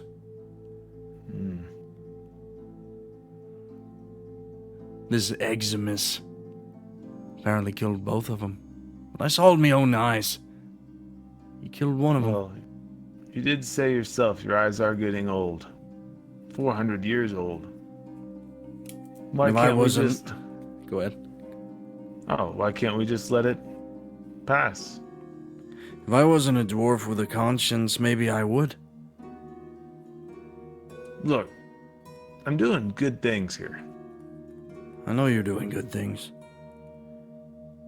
Turning my eye away from the good things and all the death in the streets.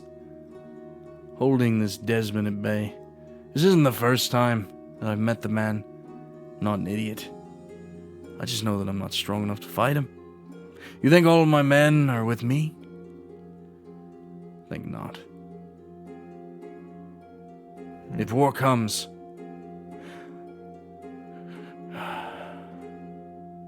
if war comes, you will be going back. If I have anything to say about it. And he turns his back to you. You better be gone by then, if it does happen. Because I will find you. I will have you arrested. And I will have you sent back. And I won't give my word on this one. Not for this trial.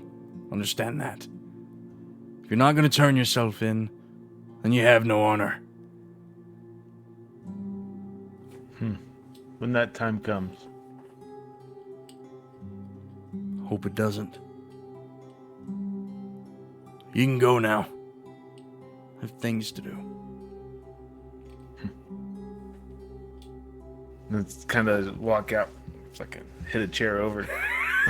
Yeah, hit a chair on the way out, knock over a glass, push No, through not the glass. doors. I don't know if I could afford that. Meanwhile, outside, you guys are trying your hardest, and these men are just gut-wrenchingly laughing at this point as you guys are trying to push through the doors. And it gets to the point where they're on the ground, and you guys are about to try to sneak past, but the doors burst open, and Vogar comes walking out. Come, What the come, get us out of here, brother. God damn Yes. unethical sons of bitches.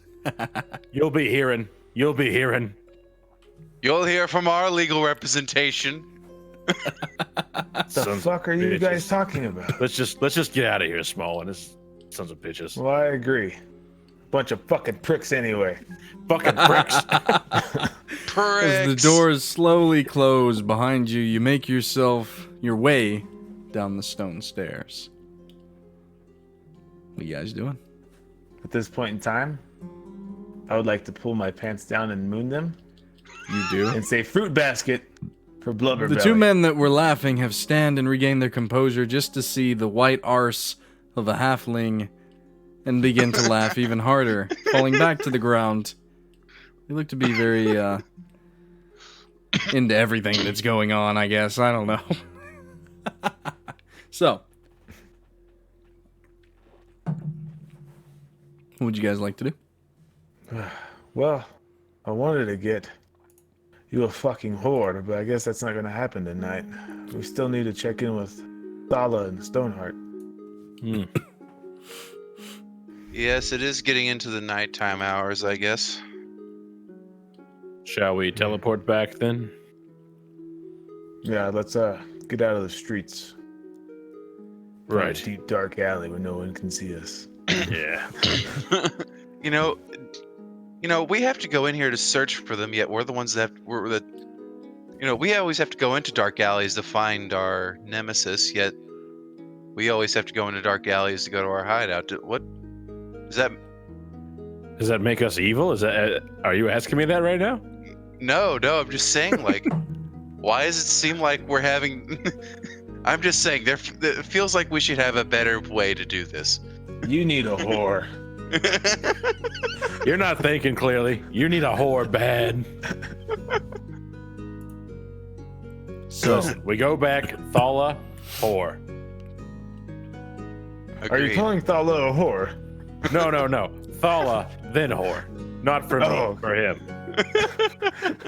I just imagine us like actually like teleporting in, like when you're saying, "Are you calling Thala a whore?" And she's like, "Excuse me." Like mid-sentence. So you turn a dark corner, fading into black. The smoke curls around, and you take a step forward into the Dark Triangle headquarters. There are many individuals walking, coming and going, and the like, and you guys find whatever it is you would like to do in this time before you find Thala and Kiara and make your way to the meeting room. So, you guys are let in, you sit, you chat a little bit, but Kiara eventually does make her way into the room. She seems to be going through some papers. Thala is sitting next to you, Daraguul. The other two can be sitting wherever you want. There are 12 seats at this round table. For my So. size, I would still like to take up 2 chairs. And you try your best. I sit in one and I pop my feet on the other. You do.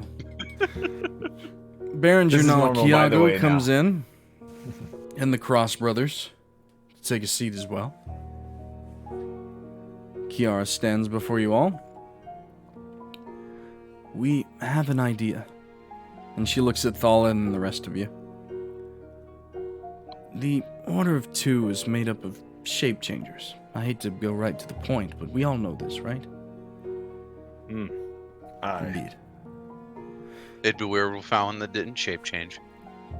And then she looks at Berenger, and word from you, Berenger, is that there may be vampires and other dark creatures in this organization. Yep, he says. At our current strength, we cannot combat it head on, and we're starting to lose members. She kind of looks around outside with the people going by. Not in the good way either. In the picked up off of the street and converted or killed kind of a way. It will soon either lead to a stalemate or we'll just outright lose. I'm not the tactician that some of the other caretakers could have been, but I'm doing my best. So, Thala actually came to me with an idea, and I wanted to run it past you all. And I've been reading up about it, and she points to the papers, and I've been connecting with the Solace Barrier, and I think it's a good idea. And then she does kind of look again toward Thala, and then to you all. Have any of you ever heard of Hollowgloom? Can I roll an intelligence check? All of Or you general can. knowledge? It would be individually so if you wanted to. 16. 16. I think I rolled 17 Not bad. minus 1. 16. 17 minus 116. And? Intelligence. Oh, I have a 0. So, 18. Nice. 18. Vogar, you have heard of Hollow Gloom, at least loosely. The tales. It is said that Hollow Gloom is a root-like substance. Its healing properties are quite renowned in, like, the old times, we'll say. Very old remedy. The big property about it all, and something that you have no idea whether is true or false, is that it's said to be able to cure lichen and vampirism.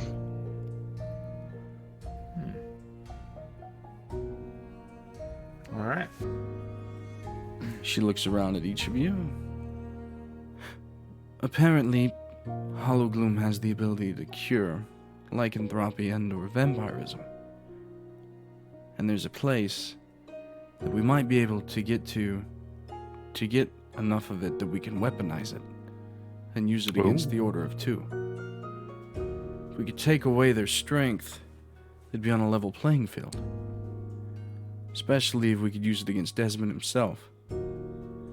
According to Behringer, he's not only able to change into that of a lichen, but some kind of vampire hybrid as well. Both, you say? A fucking massive bat. Apparently. Yeah, that was an unpleasant sight.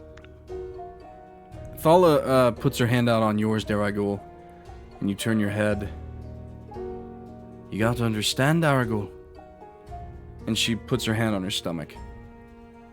I don't want this wee one being born like me. Not only do I want you to go and get the Hollow Gloom to use it against the Order of Two, but I would like some to cure me. But why, Thala? You're perfect the way that you are. You want our child to be looked at as a freak? The You're not change a whenever there's... freak. If the baby changes, Daraguul, whenever it's born like that, the pain, it's unrelenting. I've gotten used to it. But a child... Could you imagine? Every time it gets angry, it'll change. It'll hurt people. You have to understand, this is not only something that can help us against the war, against the Order of Two, but can help our baby. Kiara is kind of awkwardly standing there looking at you two. I mean, I want to do what's best for the baby. Well, good then, and listen to what else Kiara has to say. I am... She kind of clears her throat. I know of one that could potentially get us to where you would need to go. His name's Umdor. He's a friend of my younger years. Have you ever heard of Krowleigh, the old stone giant city to the south? You guys have all heard of Krowleigh. Of course. Krowleigh is essentially, it was once a giant city back whenever the giants and the dragons ruled the world. It was one of the mega metropolises of Alora, ruled by the stone and or storm giants. It's a ruin now, and most are dead or gone, but Umdor, 60 years ago at least, he was still there. In the ruins of Krowleigh, there's a portal. If you can find him, maybe he can activate it, and it'll get you to where you need to go, to the Nightfall. A plane of existence like our own, but upside down and twisted. Done some reading. It's ran by a figure that the locals there refer to as God, Salathir. A creature of time, it says in the tomes. Apparently in a place called the Dawnmoor, which is not unlike the willow woodlands of Alora, it is said that Hollow Gloom is grown there. Plentiful, actually. If you could find a way to it, bring it back. The Solace Barrier will show us a way to weaponize it, I'm sure. We can use it against the Order of Two.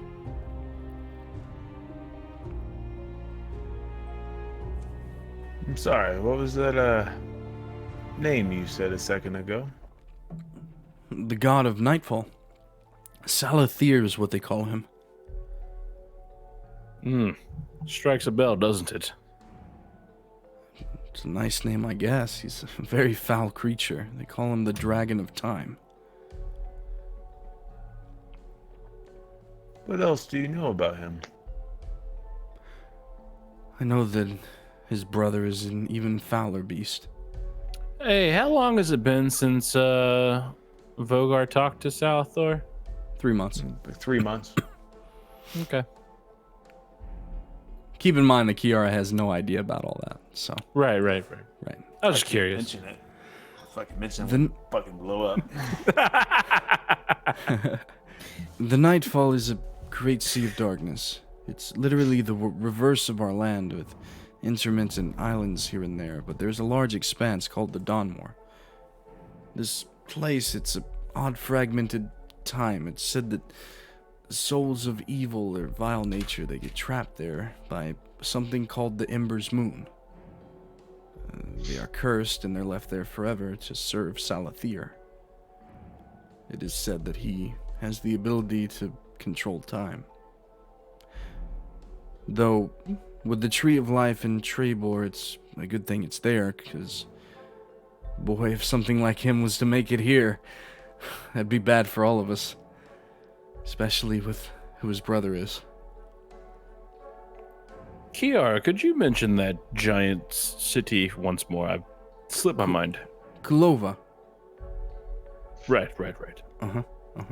Would If you were to go mind- there, you'd be looking for Umdor. By the way. Yes, Vogar. His brother, you speak of. Wretched creature. What sort of creature? Being? Thing? Were you alive 60 years ago? About? For those that were, and I was there was the War of the Second Age. It was a dark time. Well, I know you have. Zelmanon, one of the creator gods, that of tricks and deceitfulness, the one that created the dragons and the giants, he led a war against Alora, against his family. They were children of the other gods that rallied together to combat him, but in the end, it wasn't him that we had to face, it was his offspring. Cinder Fang is what they called him. A friend of mine, Alex Grimm, actually knows him quite well, but not in the way that you think. Cinder Fang is a god of death, more like a demon. In the text, it says that Salathir is his brother.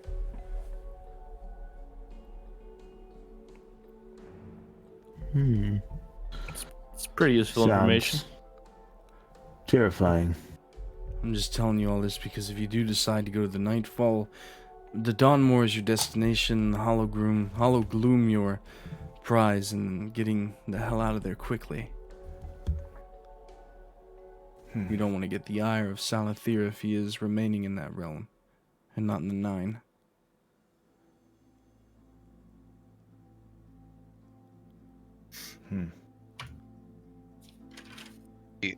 So we go to this place. How exactly are we supposed to get there? To Kulova? Any of you ever been? Can't say that I have. Thanks for the follow, Saber425, by the way. Hey, thank you. Appreciate it. So, Have we ever been? none of you have, actually. All right. Not many make it as far south as that into the ruined city of the giants. It's kind of a treacherous part of the Willow Woodlands. So in recent time, the dark has crept into the woodlands and made it far more dangerous than what it once was, but the southern reaches of the woodlands were always very spotty and dangerous.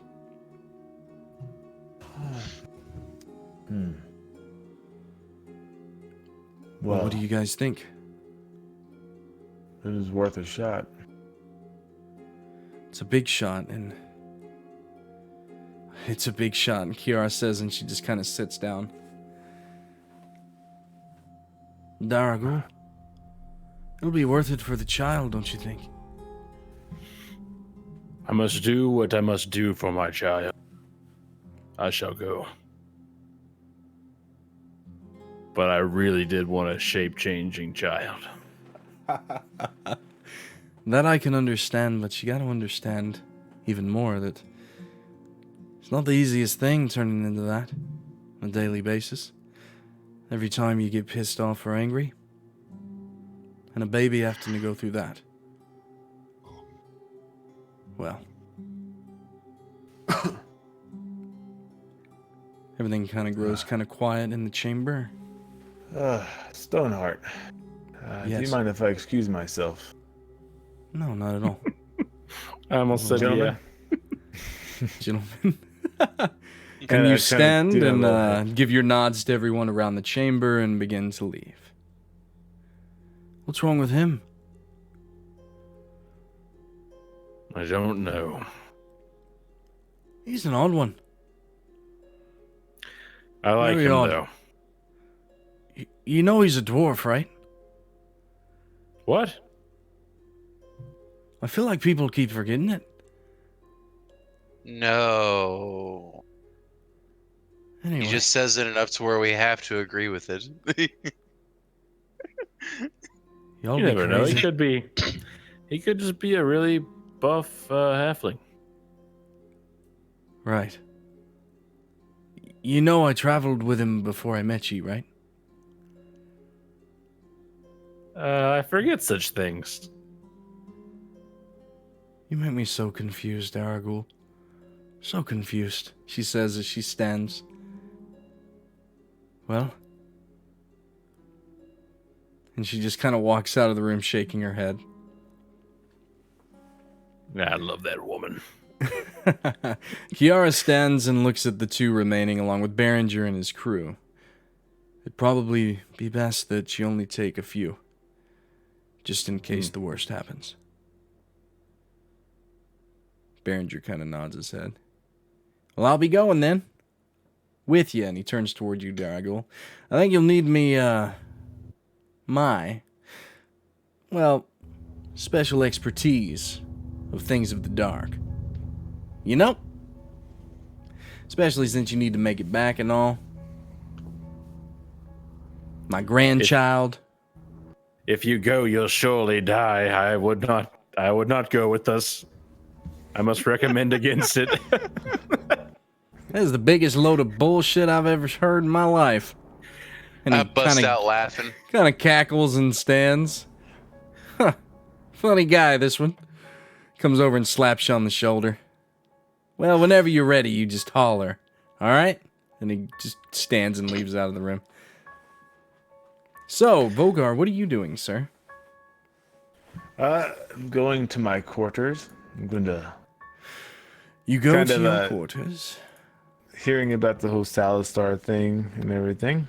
Mm-hmm. It gets me thinking a little bit about the little handprint on my back. Mm-hmm.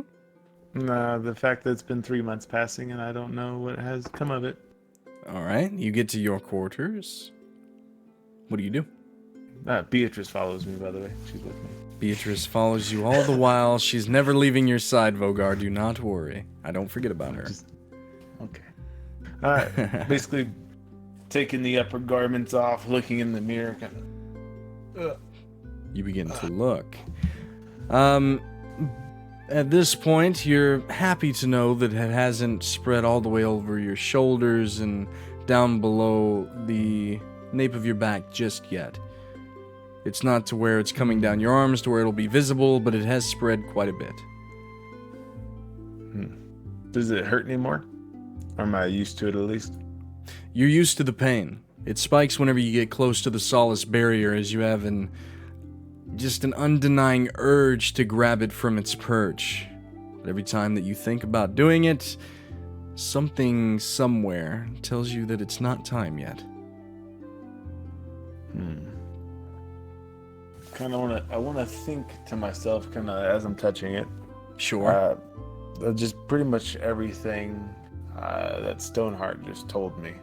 in general, about him, time, brother, God, death, destruction, tree, all that. You good begin, stuff. so you're focusing on the mark, and then the name, and all of that, hey? Roll for me a wisdom check.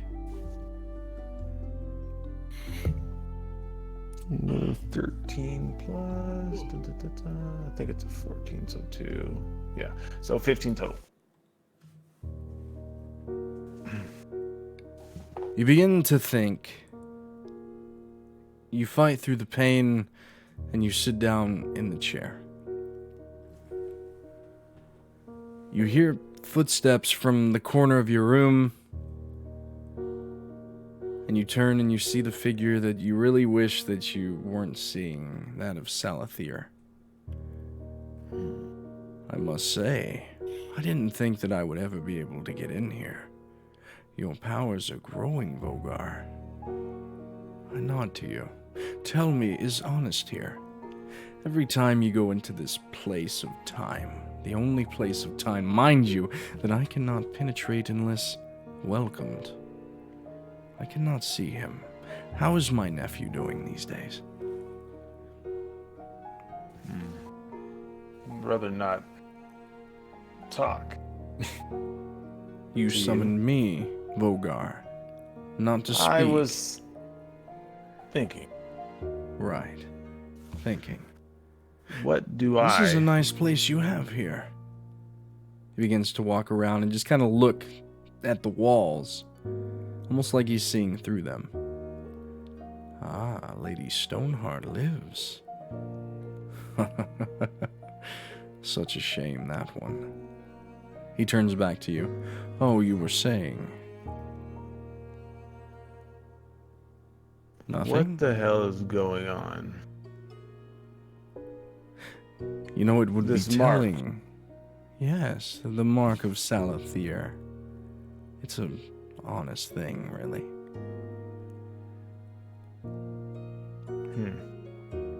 Interesting you said the word honest. Honestly, that is hilarious. Don't you think? No, I don't think anything about this is funny. Yeah. Unfortunate. Unfortunate that, Vogar. It's been what? And he looks around, 3 months. 9 more to go. You're doing well. Keep that hidden, though. People may start to ask questions. No one has seen the curse of Salathier in centuries. A paladin of the know-how that would see that would probably kill you on the spot. Your pal, there a even way? Daraguul, may have heard about it. I'm sorry, hide you were it? saying? Hide it. Wear clothes. Long sleeve shirts. A cloak. Maybe even armor. 'Cause I guarantee you, if you start to flaunt it about, Vogar, bad things will happen. I feel like bad things are already happening. You, my friend, have lined yourself up to be one of the first to witness the great reckoning that is coming to Alora, Vimhara, and Creatorum as a whole. I might even let you live to watch. Well, if Honest lets you, that is. The rest of you, I care not for. But you I kind of like, I'm not gonna lie. The feeling is not mutual. I didn't expect it to be. Is there anything else you need, Vogar? While I'm here, I might as well pay a little visit to my nephew. No? Nothing? He turns and begins walking toward the wall. What about your brother? He turns back around with a curious look about his face. My brother? Whoever said that I had a brother, Vogar? May have heard it. Has someone in this place been talking? Thinking that you're figuring things out, are you? I drink and I know things. Oh, don't get us sued. Oh, that won't get us sued. What are you talking about? Fair use and stuff. Anywho. Tell me. Nah, we don't make any money. We're not getting sued, dog. Yeah, they did sue us. They got nothing to take. Well, they got to take that $4.20. Tell me. Pray tell. Is it true you have a brother? I think that most individuals like you or I have siblings. Do you have any siblings? I do not. Not that you know of. This is true. This is true. I do have a brother. It would not take too much digging to figure that out. The great libraries speak of Salathier. He kind of says that flamboyantly. What about Cinderfang? So you have done your homework. That wouldn't be really hard either, considering that my brother nearly brought down ruin on the whole province 60 years ago. Hell, you were what, a baby when that happened? You must have heard as you grew older. How old are you? How old are you really? He would know. 65 years. Yeah. Huh. Yeah, you may have heard. My brother is a interesting soul, to say the least. It's a good thing that I wasn't around back then, Vogar. You wouldn't have lived this long. My brother, he's kind of an idiot. Thinks with his fist instead of his brain. But now, things are different, and I'm around. So, any other questions? No? Good day to you. Good day. Ooh, hit him with the good day. He turns and begins to walk toward the wall, Yep. fading into the stone. Could I have been coming to check on Vogar in the meantime? You could have, yeah. Then I'll smash my fucking bottle of Dwarven Red at the stone where he disappears. As you walk down the hallway alongside Thala, pulling her alongside you, saying that you really need to check on Vogar because something's up. You just feel that way. You feel sick all of a sudden, like something's wrong. You hear a large crash from the inner chambers of his room. Thala grabs her stomach, looks at you in surprise, then back at the door as you take off toward it. And I open the door. Crashing it open, you see Vogar. I'm frantically putting my shirt on. Roll for me a perception check, Daraguul. Thanks for reminding me, Vogar. Fuck off. This could be a big deal. 12 plus 2, 14. 14. With a 14, you may or may not have seen something of interest as he was putting on his shirt. His skin just didn't look right, almost like a severe burn. Vogar, are you alright? I'm fine. Why the fuck did you come breaking in my door? I heard a crash of some kind, and I got concerned. You don't you do see much look of yourself. Yeah, you see the glass and you see the liquid on the wall. We're throwing the bottle. Can a man throwing the get bottles pissed in now. peace? What troubles you, friend? Tell me. I'm nervous about my date. Oh, you. You'll be fine. You've Haven't the done charm much of this. You have the charm of a silver-tongued devil. You know that. Hell, I thought you were a halfling for 3 months. I am a halfling. Right, You're not a you bloody are halfling. You quit with the God damn charade it, Thala, already. you're not supposed to tell him. We're friends here. What the fuck is wrong with you? But then what if they slip when we're out in the public? No worry, friend. I do. Do you no think such that things. anyone cares about a dwarf walking around looking like a halfling, saying he's a halfling when he's really a dwarf? Well, they do if they think he fucking killed a King Hillhammer. You shut your fucking mouth. Her eyes grow really wide.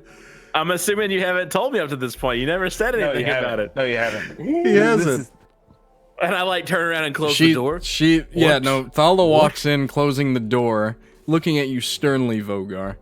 He didn't kill the king. We're all He didn't friends kill here. Daraguul. He didn't kill the king. He killed the king's cousin. It's different. It's really I different. look at Thala, and then I look back at Vogar. You killed him. And I'm like looking around, like I know it's a closed room, but I'm still like looking around like to make sure. The cousin. He accused Vogar of sleeping with Beatrice. Oh. No, we don't do that. So you kill royalty. It wasn't royalty exactly. He's one of the cousins of the Hillhammers, which just so happened to be Like twice the removed. ruling family of Dorthrock. Oh. As you can see, there's a lot of wrenches in this. Daraguul, you need to be quiet. And she kind of pokes you really hard in the face. Oh no, Thala, we're all friends here. We are all friends here. They're just idiots that they can't recognize that you're a goddamn dwarf. Your feet ain't even that hairy. I wear boots. How can you tell? They're Those very are nice fine boots. but every now and then you take them off. You can't lie. I never thought of that. I should have put fake hair on my feet. Damn it. Well, now you know. Anyway, Fuck the Daraguul, fake hair. Daraguul. By the way, Wait, did you know Honest had a paintbrush? A whole kit. I could have used that the whole fucking time. When were you Good to gonna know. tell me you killed one of the Hillhammers? Well, fucking never. Until fucking Blubberbelly calls me up and tells me I have to turn myself in. What do you mean Blubberbelly said he has to... What? What is going on? Yeah. You Now can't do can I- that. We need Do you I have here. a reason to be pissed now? I know why you threw the bottle. I feel like there's a lot to unpack here. Is there like a chair? Is there a There chair? is. in the There room? is a chair. Yes, Can there's I, a chair. Like, can I sit down and like put my hands on my knees? Kind of... just kind of sit down. It's not as bad as you think, Daraguul. The man You that he think killed you're was checking quite on an an asshole. old friend? Well, thank you for checking on me and actually being concerned for my well-being. It is actually appreciated. Just a little emotional right now. He walked Yes, into your room Mm. was just thinking about things and decided to throw a bottle at the wall. That was it. Never seen you act so rashly. Do you think I want to turn myself in? Well, I wouldn't you think can't. you would. Wait, We need you here. If Bristle Exactly. knows What am I about going it, to then do? why didn't he turn you in himself? Yes. It would literally stop the war effort. Well, we go back. Oh. Dwarves will be dwarves, huh? Dwarf stuff. Halfling. Right. Right, halfling right. stuff. Halfling stuff, yes. Well, are you good now? You get over your little temper tantrum, huh? Well, no, I just fucking wasted the whole fucking bottle. of Daraguli's Dwarven going to be Red. like this for at least another 25 minutes or so. There's probably going to be more glass on the wall.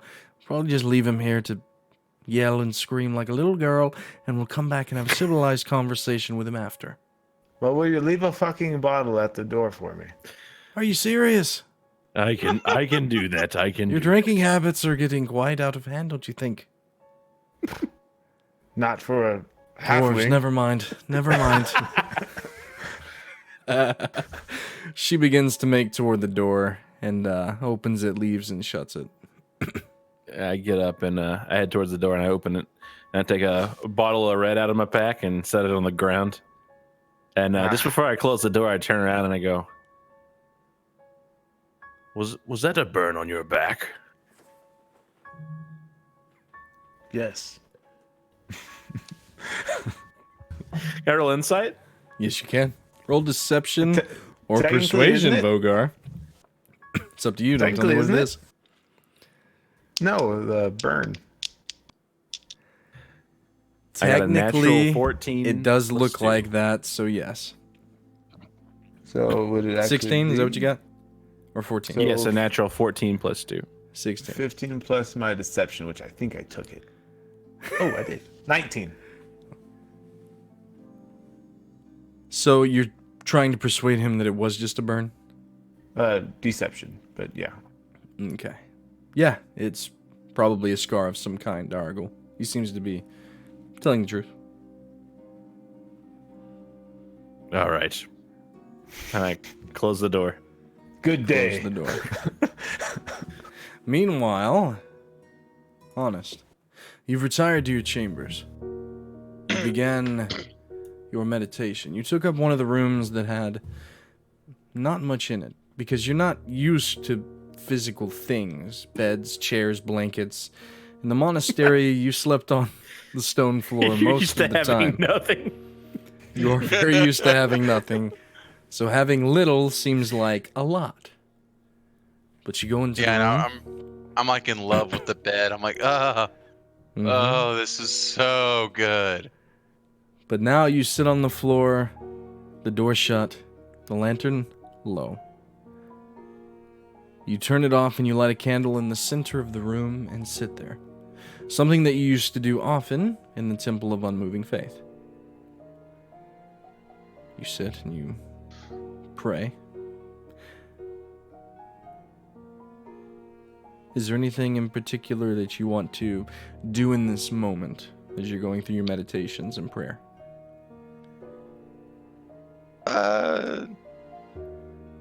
Just kind of doing the routine. Doing the routine.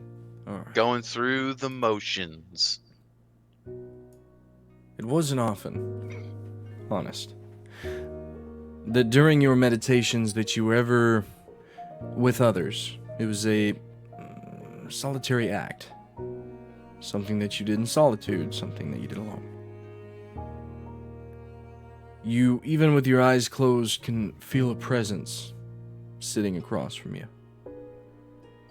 Your eyes are shut, but there's a slight trickle of fear, as to if you open your eyes if someone is actually going to be there. I open my eyes. You open your eyes slowly. The haze lifts, because you were squinting, because you think that maybe you felt this presence before. You stare across a very pale version of Hope, sitting across from you. But as you open your eyes, she lets out some air blowing across the candle as it sets this chamber into darkness.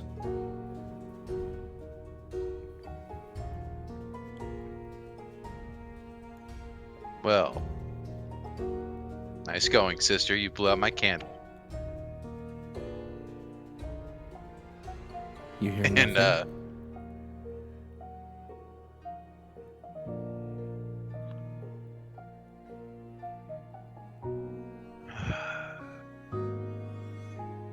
is that actually you, Hope? You hear breathing.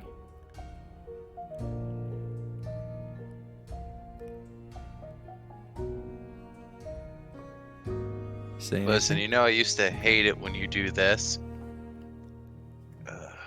You hear movement. Someone standing.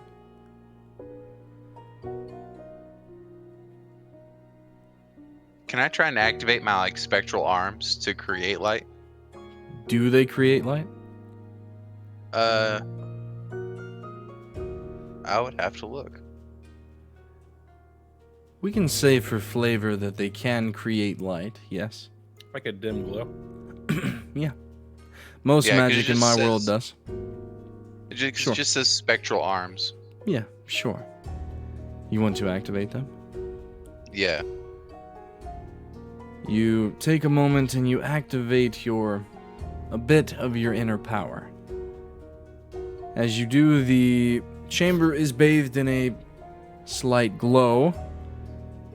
And as you look around, you see a fist hovering toward your face that connects, sending your jaw reeling.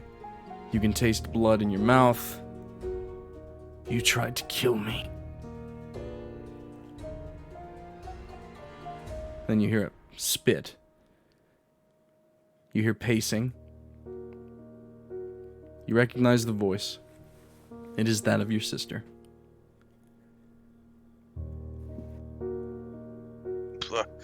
I didn't know that was going to be the outcome. Oh, I'm sorry. Did that hurt? She paces.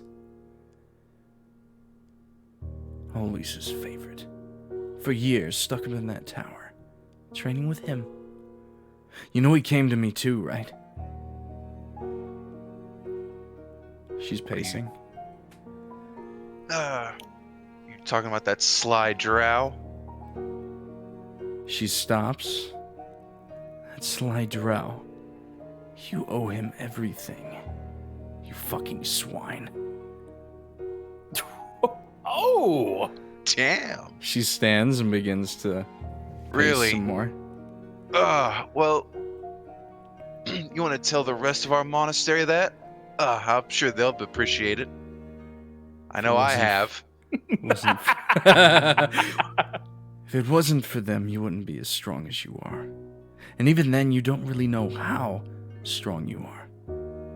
But never again will you speak of our family that way. She gets real close to your face. That despicable drow is your uncle, you fool. She kind of pushes against your shoulder. And I get up to her face. Like nose to nose. And as you do, she That steps despicable through drow. you. Oh. She grows completely spectral and out the other side. And is still pacing, but you can continue talking. I said that despicable drow made me kill Really? our entire monastery. And she turns and she puts a finger upon your forehead. As you fade to blackness and awake, in the final moments of the conflict with her, the footsteps of that drow individual step toward you, and it's like you're looking at yourself in a third person. You watch Honest smile as Salathir gives you the nod, and you begin to change. The form seems... well, it's like you've seen it before, but at the same time you haven't. Something like deja vu. And you watch as you begin to relentlessly kill everyone in your monastery. Cackling and just voracious laughter the whole time doing it. And at the end, you are pulled back to your room, Hope smiling. He didn't make you do anything. Honest. And she pokes you in the chest. The darkness is there. You are your mother's son. Deal with it. But if you ever try to kill me again, oh, I dare you. She turns and begins to walk to the stone. A year and a day. 9 months remain. Of time, of death, of chains and fury. We're coming. And the prince, well, he'll do what he needs to. And she steps into the stone, leaving you in your chamber alone.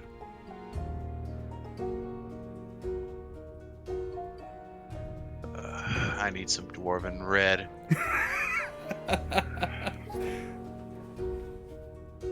You go to your Just crossing over. you go to your night table and you find some dwarven red and begin to indulge. It is now a period of downtime. Dun, dun, Anything dun, you guys would dun. like to do? Over the next few days, it's planning, preparation for your trip to Kalova. So anything you guys would like to do in that meantime? Hand axe. Hand axe and Yes. dates. Roll for me. Roll for me. A charisma check. Vogar. All right. It's not super great. So 10 plus, where's my charisma? Da, da, da, da. 10 plus 2, 12. 12. Interesting. So, Saturday does arrive. But the morning of, you awake, and on your nightstand you see wrapped is a package. As you undo it, you find inside 2 axes. On the outside, it says, "From Riley's Wonders." You have no idea how it got there, asking around. No one's quite sure, not even Kiara. It just showed up. You see inside that there's kind of instructions. It's kind of odd. A series of words that you must say to then pick a word of choice that will enact the magical enchantment therein. So whenever you want to, you must attune to these items. They will take up 2 spots of that, by the way. And you will be able to choose the word of power that controls them. And boy, can I just wait to see what that's going to be. Oh, it's not going to be much. It's not that big of a deal. Sure. So whenever you want to do that, you can. But it is Saturday for all of you. A couple days have passed. You're thinking of heading out on Monday.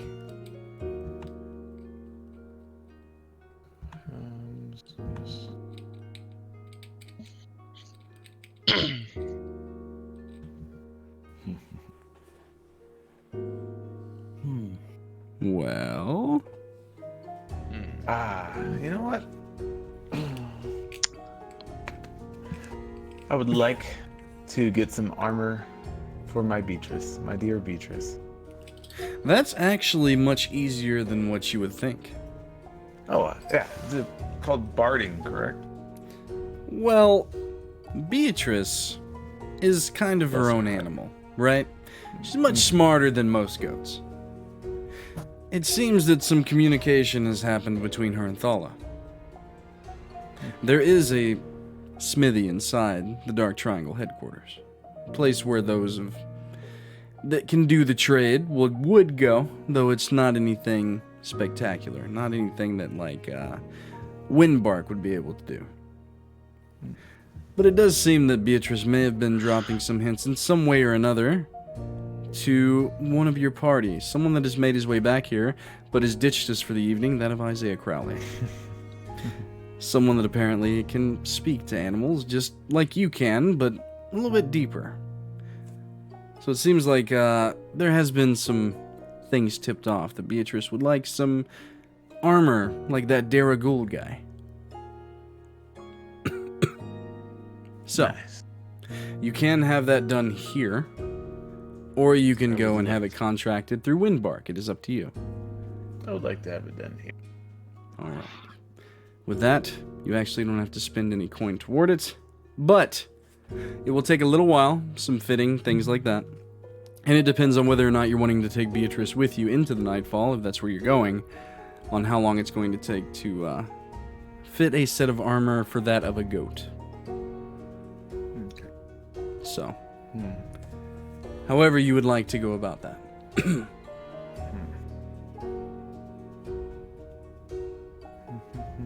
And you could have it made here and then take it and enchant it somewhere else if you wanted to. So, Yeah, it's just going to give that her a little works. bit more protections. Yeah, So. we'll do that. That All works. right. So you have a mundane set made here. It's going to be treated as if you were giving a goat a shield. So it's going to give a +2 to her AC. But, That's all my baby girl needs. But you did know that maybe contracting someone to make armor for a goat would be a little odd. So having it done here with people that know you, a little bit easier. So some of those of RTI do have a smithing background, and they do make some prototypes that they are working on with her whenever she's willing, as she doesn't like anybody really handling her other than you or Thala. So one of you have to be around to really make it work. And Thala's doing her best to spare the time, but for now we'll say that there's a rudimentary set that's kind of bulky, limits her speed a little bit, but does give her a bonus to armor class. Alright. Take that. Alright. So, is there anything else you guys wanted to do in the downtime before we progress the storyline? You guys good? I got one thing I'm thinking. That's about it. I think I'm probably pretty armored to like where I'm probably gonna be for where we're at. Okay. I don't know what a monk would want. Nothing. Nothing Yeah. apparently. Yeah. A new piece Questions, of cloth. answers to his questions. Peace of mind. Yeah, piece of Uh, mind. I just vigorously train, Vigorously train. kind of like aggravated that Aggravating. she As much- injects I me. get that. I spend as much time with Thala as I can. And You the do, baby and bump. she's growing more, well, day by day, more pregnant. It seems to be moving quicker than it would with someone that wasn't like her for whatever reason. So I got like a timer on this. Possibly so. Shit. You're not a doctor, though you may be proficient in medicine. You haven't birthed many I? children. Are you proficient in medicine? I am proficient in medicine. I am. You've never delivered a I've- child, though you would really like to be around, or if not the guy that's doing it whenever the time comes. For the science of the situation, Yes. For the science. You know the magic of healing, and though she may be regenerative, you want to be around to help. So. But yeah, you're not sure how long this will take. She's 3 months in. You're not sure how long it will take for her to give birth. So things are kind of iffy, but everything that you guys do is up to you. You've now entered sandbox mode, so whatever you guys would like to do, it's on you guys. So This is like Diablo when it's like, do you want to progress to Act 2?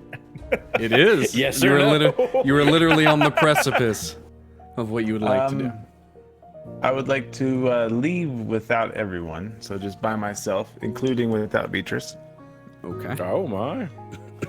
to Riley's wondrous items Wonders? or Riley's Riley's Wonders.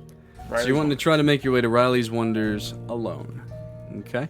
Daraguul, is there anything that you wanted to do before before you get on the boat, we'll say? I'm just curious, gauging. No? I think like I said, I'm pretty well equipped Okay. for the. You where would we're hope at. anyway. And then, Yeah. Honest, the same? Yeah, pretty much. All right. Then we'll get to Justin's little thing in just a moment. Let's take a quick break, and then we'll come back and wrap tonight's episode. Okie dokie? Perfect. All right.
And welcome back from that short break as we enter the final treks of Chapter 5.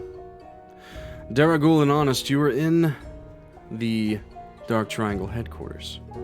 But you can go about and do whatever you wish. But Vogar, you have snuck off.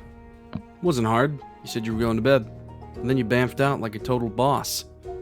You stand in the Marauders District before Riley's Wonders. I enter looking for Niles. It is later in the evening. It looks like they were about to close up shop, but as you approach, he sees you and smiles and opens the door. What it is, what it is it yo? What it is, yo? What it is, yo? What is it I can help you with, sir? Well, one, I'd like to thank you for the package. Not a problem. Secondly, how did you get the package to my quarters?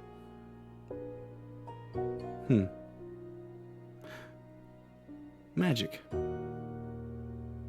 Well, I assume that. Makes sense. What Checks sort out. of magic? You seem like a how- curious one, Vogar. I am. Do you want to come in? I would. Okay. He opens the door for you, but he shuts it and locks it. I'm not trapping you here, it's just we're closed. Some privacy might be needed. You want some tea? And you Aye. watch as the whole room around you kind of changes to that of a normal house. You stand in the kitchen. He begins to pour tea. Sits it on a table on the other side of where you stand, and he sits. Please take a seat. Thank you. Most that know me are used to the theatrics.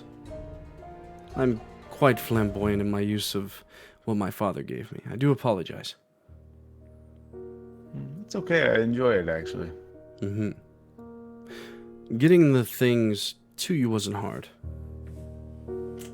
I've heard plenty of the resurgence of the Dark Triangle.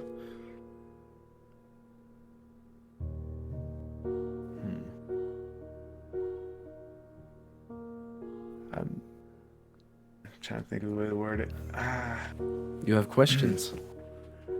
I do, but I'm unable to ask them directly. Why is that?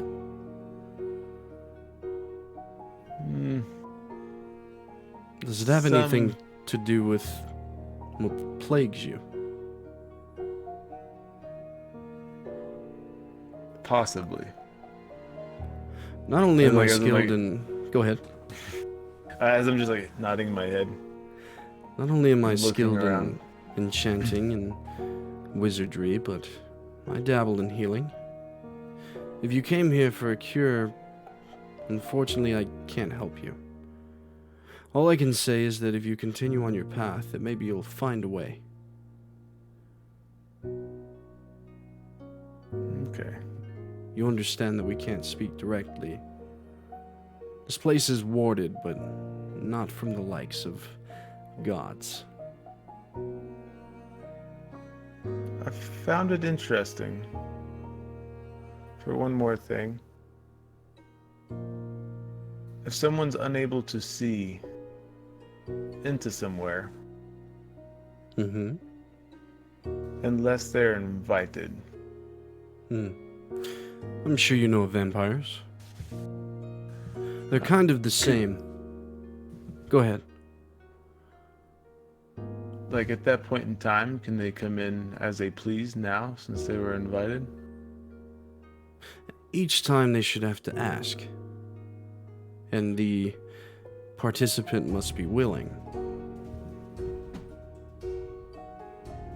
Are you willing? No, but sometimes something in me says otherwise. What do you think about fate? Do you believe in it? Before? 3 months ago? No. What about now? Seems like it. Seems like it has its place. What if I was to tell you that when I was young, my father told me stories of a half-orc named Daraguul, a halfling named Vogar that's actually a dwarf, a monk from a temple of Ophius, and a druid that's curious of his power, as bedtime stories. It'd seem odd, wouldn't it? I would call you mad. Many thought that my father was mad in his later years. They underestimated what he did for all of us. He gave his life for that of which you serve now. Understand that he would not have chosen you if you were not worthy. You carry a deep burden. But know that when the time comes and the decision must be made, you will have allies and friends.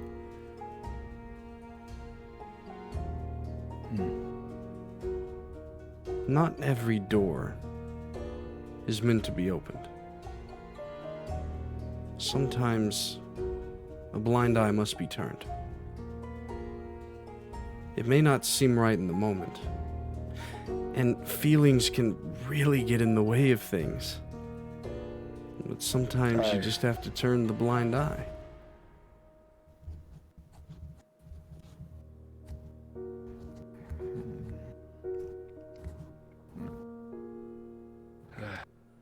I seem to be filled with emotions. That I can see. That I can see. Well, Niall, thank you for your time. Is there any Not a way I problem. can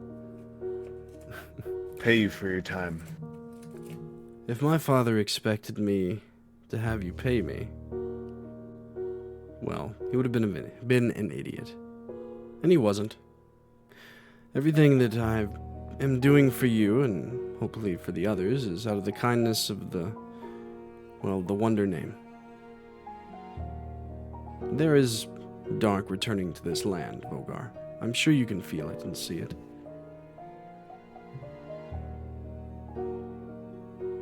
I do. I have one last question before I leave, and I'm kind of getting up and making my way to the door. He stands too, heading toward it. What is honest, really?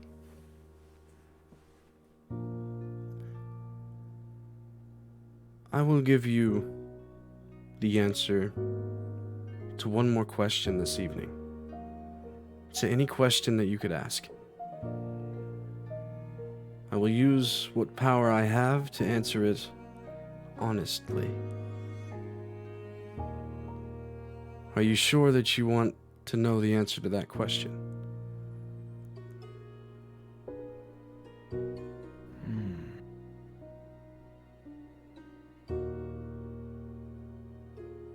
I do. Then you must sit down. And he heads back toward the table. Will you pour more tea? I think we need something stronger than tea. And he goes and he gets a bottle of wine and begins to pour. Honest is a tale of two faces. The man and the creature inside him. Kind Back of a raised, whenever- bushy go ahead. eyebrow. What'd you say? Instead of just a raised bushy eyebrow. As I said, there is a dark returning to this land. A war of the Third Age is upon us, and you may think that it would be against your own people, Vogar, but it's not. That is all just the ruse that is hiding what is coming. Honest is the catalyst that will bring an end to this world, if the Triangle does not stop him. On the surface, he may appear harmless, but on the inside, a darker creature is there within. Whenever this world was created, it was given by Zelmanon to the great dragons and the giants. The dragons always seemed to win the war. And in turn, whenever the giants left this world to go to Alora on high, well, things changed. Azaran, have you ever heard of him? One of the creator gods. I have. He was responsible for aiding in the creation of the humanoids of Alora. Him and Valnashar. The dragons, as I said, were Zelmanon. Zelmanon went to great lengths to make sure that they would transcend to something more. So, there was just the Prime. But whenever Azaran decided to change the world to the likeness of his old world of Creatorum, the dragons were not banished, they just went and created their own realms. You've heard the stories of Cinderfang. 60 years ago, him and Zelmanon came forward and almost destroyed all of Alora and Creatorum. It was the Creator God's children that stopped them. Cinderfang is one of the old gods. One of the first dragons of this land. He is death incarnate. Honest comes from that line. And he kind of looks around. Are you sure you want me to proceed? Knowing this may sway your actions in the future. No, I have to get him somewhere, no matter what. That you do. Inside him is the son of Cinderfang and Fury, Queen of the Nine. He does not know it. Not internally, anyway. He can show his true colors if angry enough, so I wouldn't push him that far. His sister, the Dragon of Chains, and his uncle, the God of Time. They seek dominion of Alora and Creatorum, and they are coming. But in the meantime, well, you have to continue on your path. And make sure that the order is taken care of first. But do know that when that is done, there will be a horn called from Trebor, as the Tree of Life will be threatened. And those of the Triangle will have to rally to its call, or the world that we call home will be destroyed.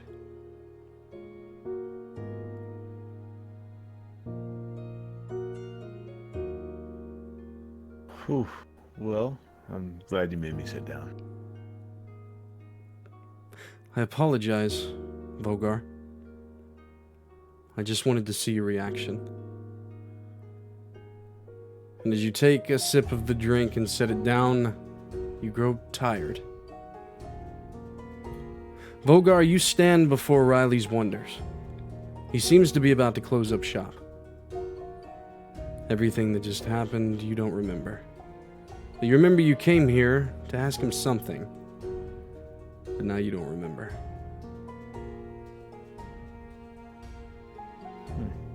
I wonder how Melissa's doing. And you head off toward Melissa's and your date this evening. So for the record, everything that was just said, your character in this moment doesn't remember. And the rest of you, of course, have no idea. But, Daraguul, Honest, is there anything that you guys would like to do to cap off this EP? You need to unmute, sir. You need to unmute yourself. Oh, sorry. Sorry. I start to paint. I actually, get a canvas and I just start to paint. You start to paint. Dragons?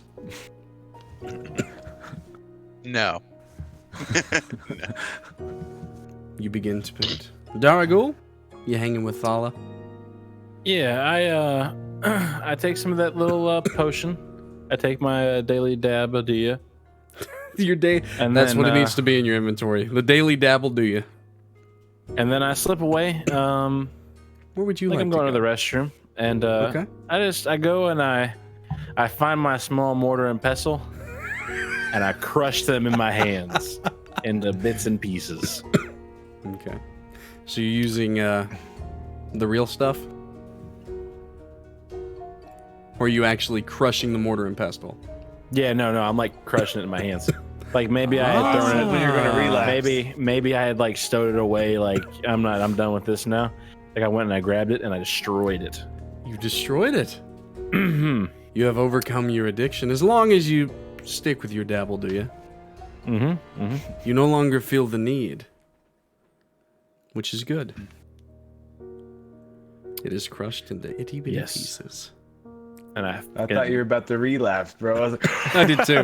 Yeah, I I did was too. about to be like, what? I did too, to be honest. Plot twist. I'm actually Plot twist. making it into a good person. Lots of things have changed about some of our characters in this episode. There's nothing wrong with that. Vogar, by the way, your date goes interestingly. With a nice nightcap. You think you've made a real like a nice nightcap? Exactly. At the long purple house in the Marauders district. Y'all take a tour of the aisles. You did it. Wink, wink. And Vogar, or Honest, what is it that you paint? I kind of just blind paint, you know, kind of like Ooh, impressionist. I like it. You let the Kind of like how they. I use like the wall of my room. Okay. You begin And, to just let yourself go, drinking wine, and you summon your spectral arms and you begin to paint. You fade somewhere, just blindly going at it. And eventually you do step back and are in awe of what you see. It's almost like a top-down depiction of the Willow Woodlands, though the entire center of it is desecrated lands. A great portal seems to be drawn therein, and figures stand there. Yourself, your sister, Salathir, a tall woman with red hair, and a slender figure with a crazy-looking open maw and dark robe. All around you, the depiction of the outside is almost like a ring of destruction. The odd thing is, Honest, it's beautiful. You're fucking crazy, bro. I am. You're fucking losing it. I punched the wall. I punch it. Man, he's a fantasy Dexter right now. But you love Go it up. though. You said it yourself. It's beautiful. You love this shit.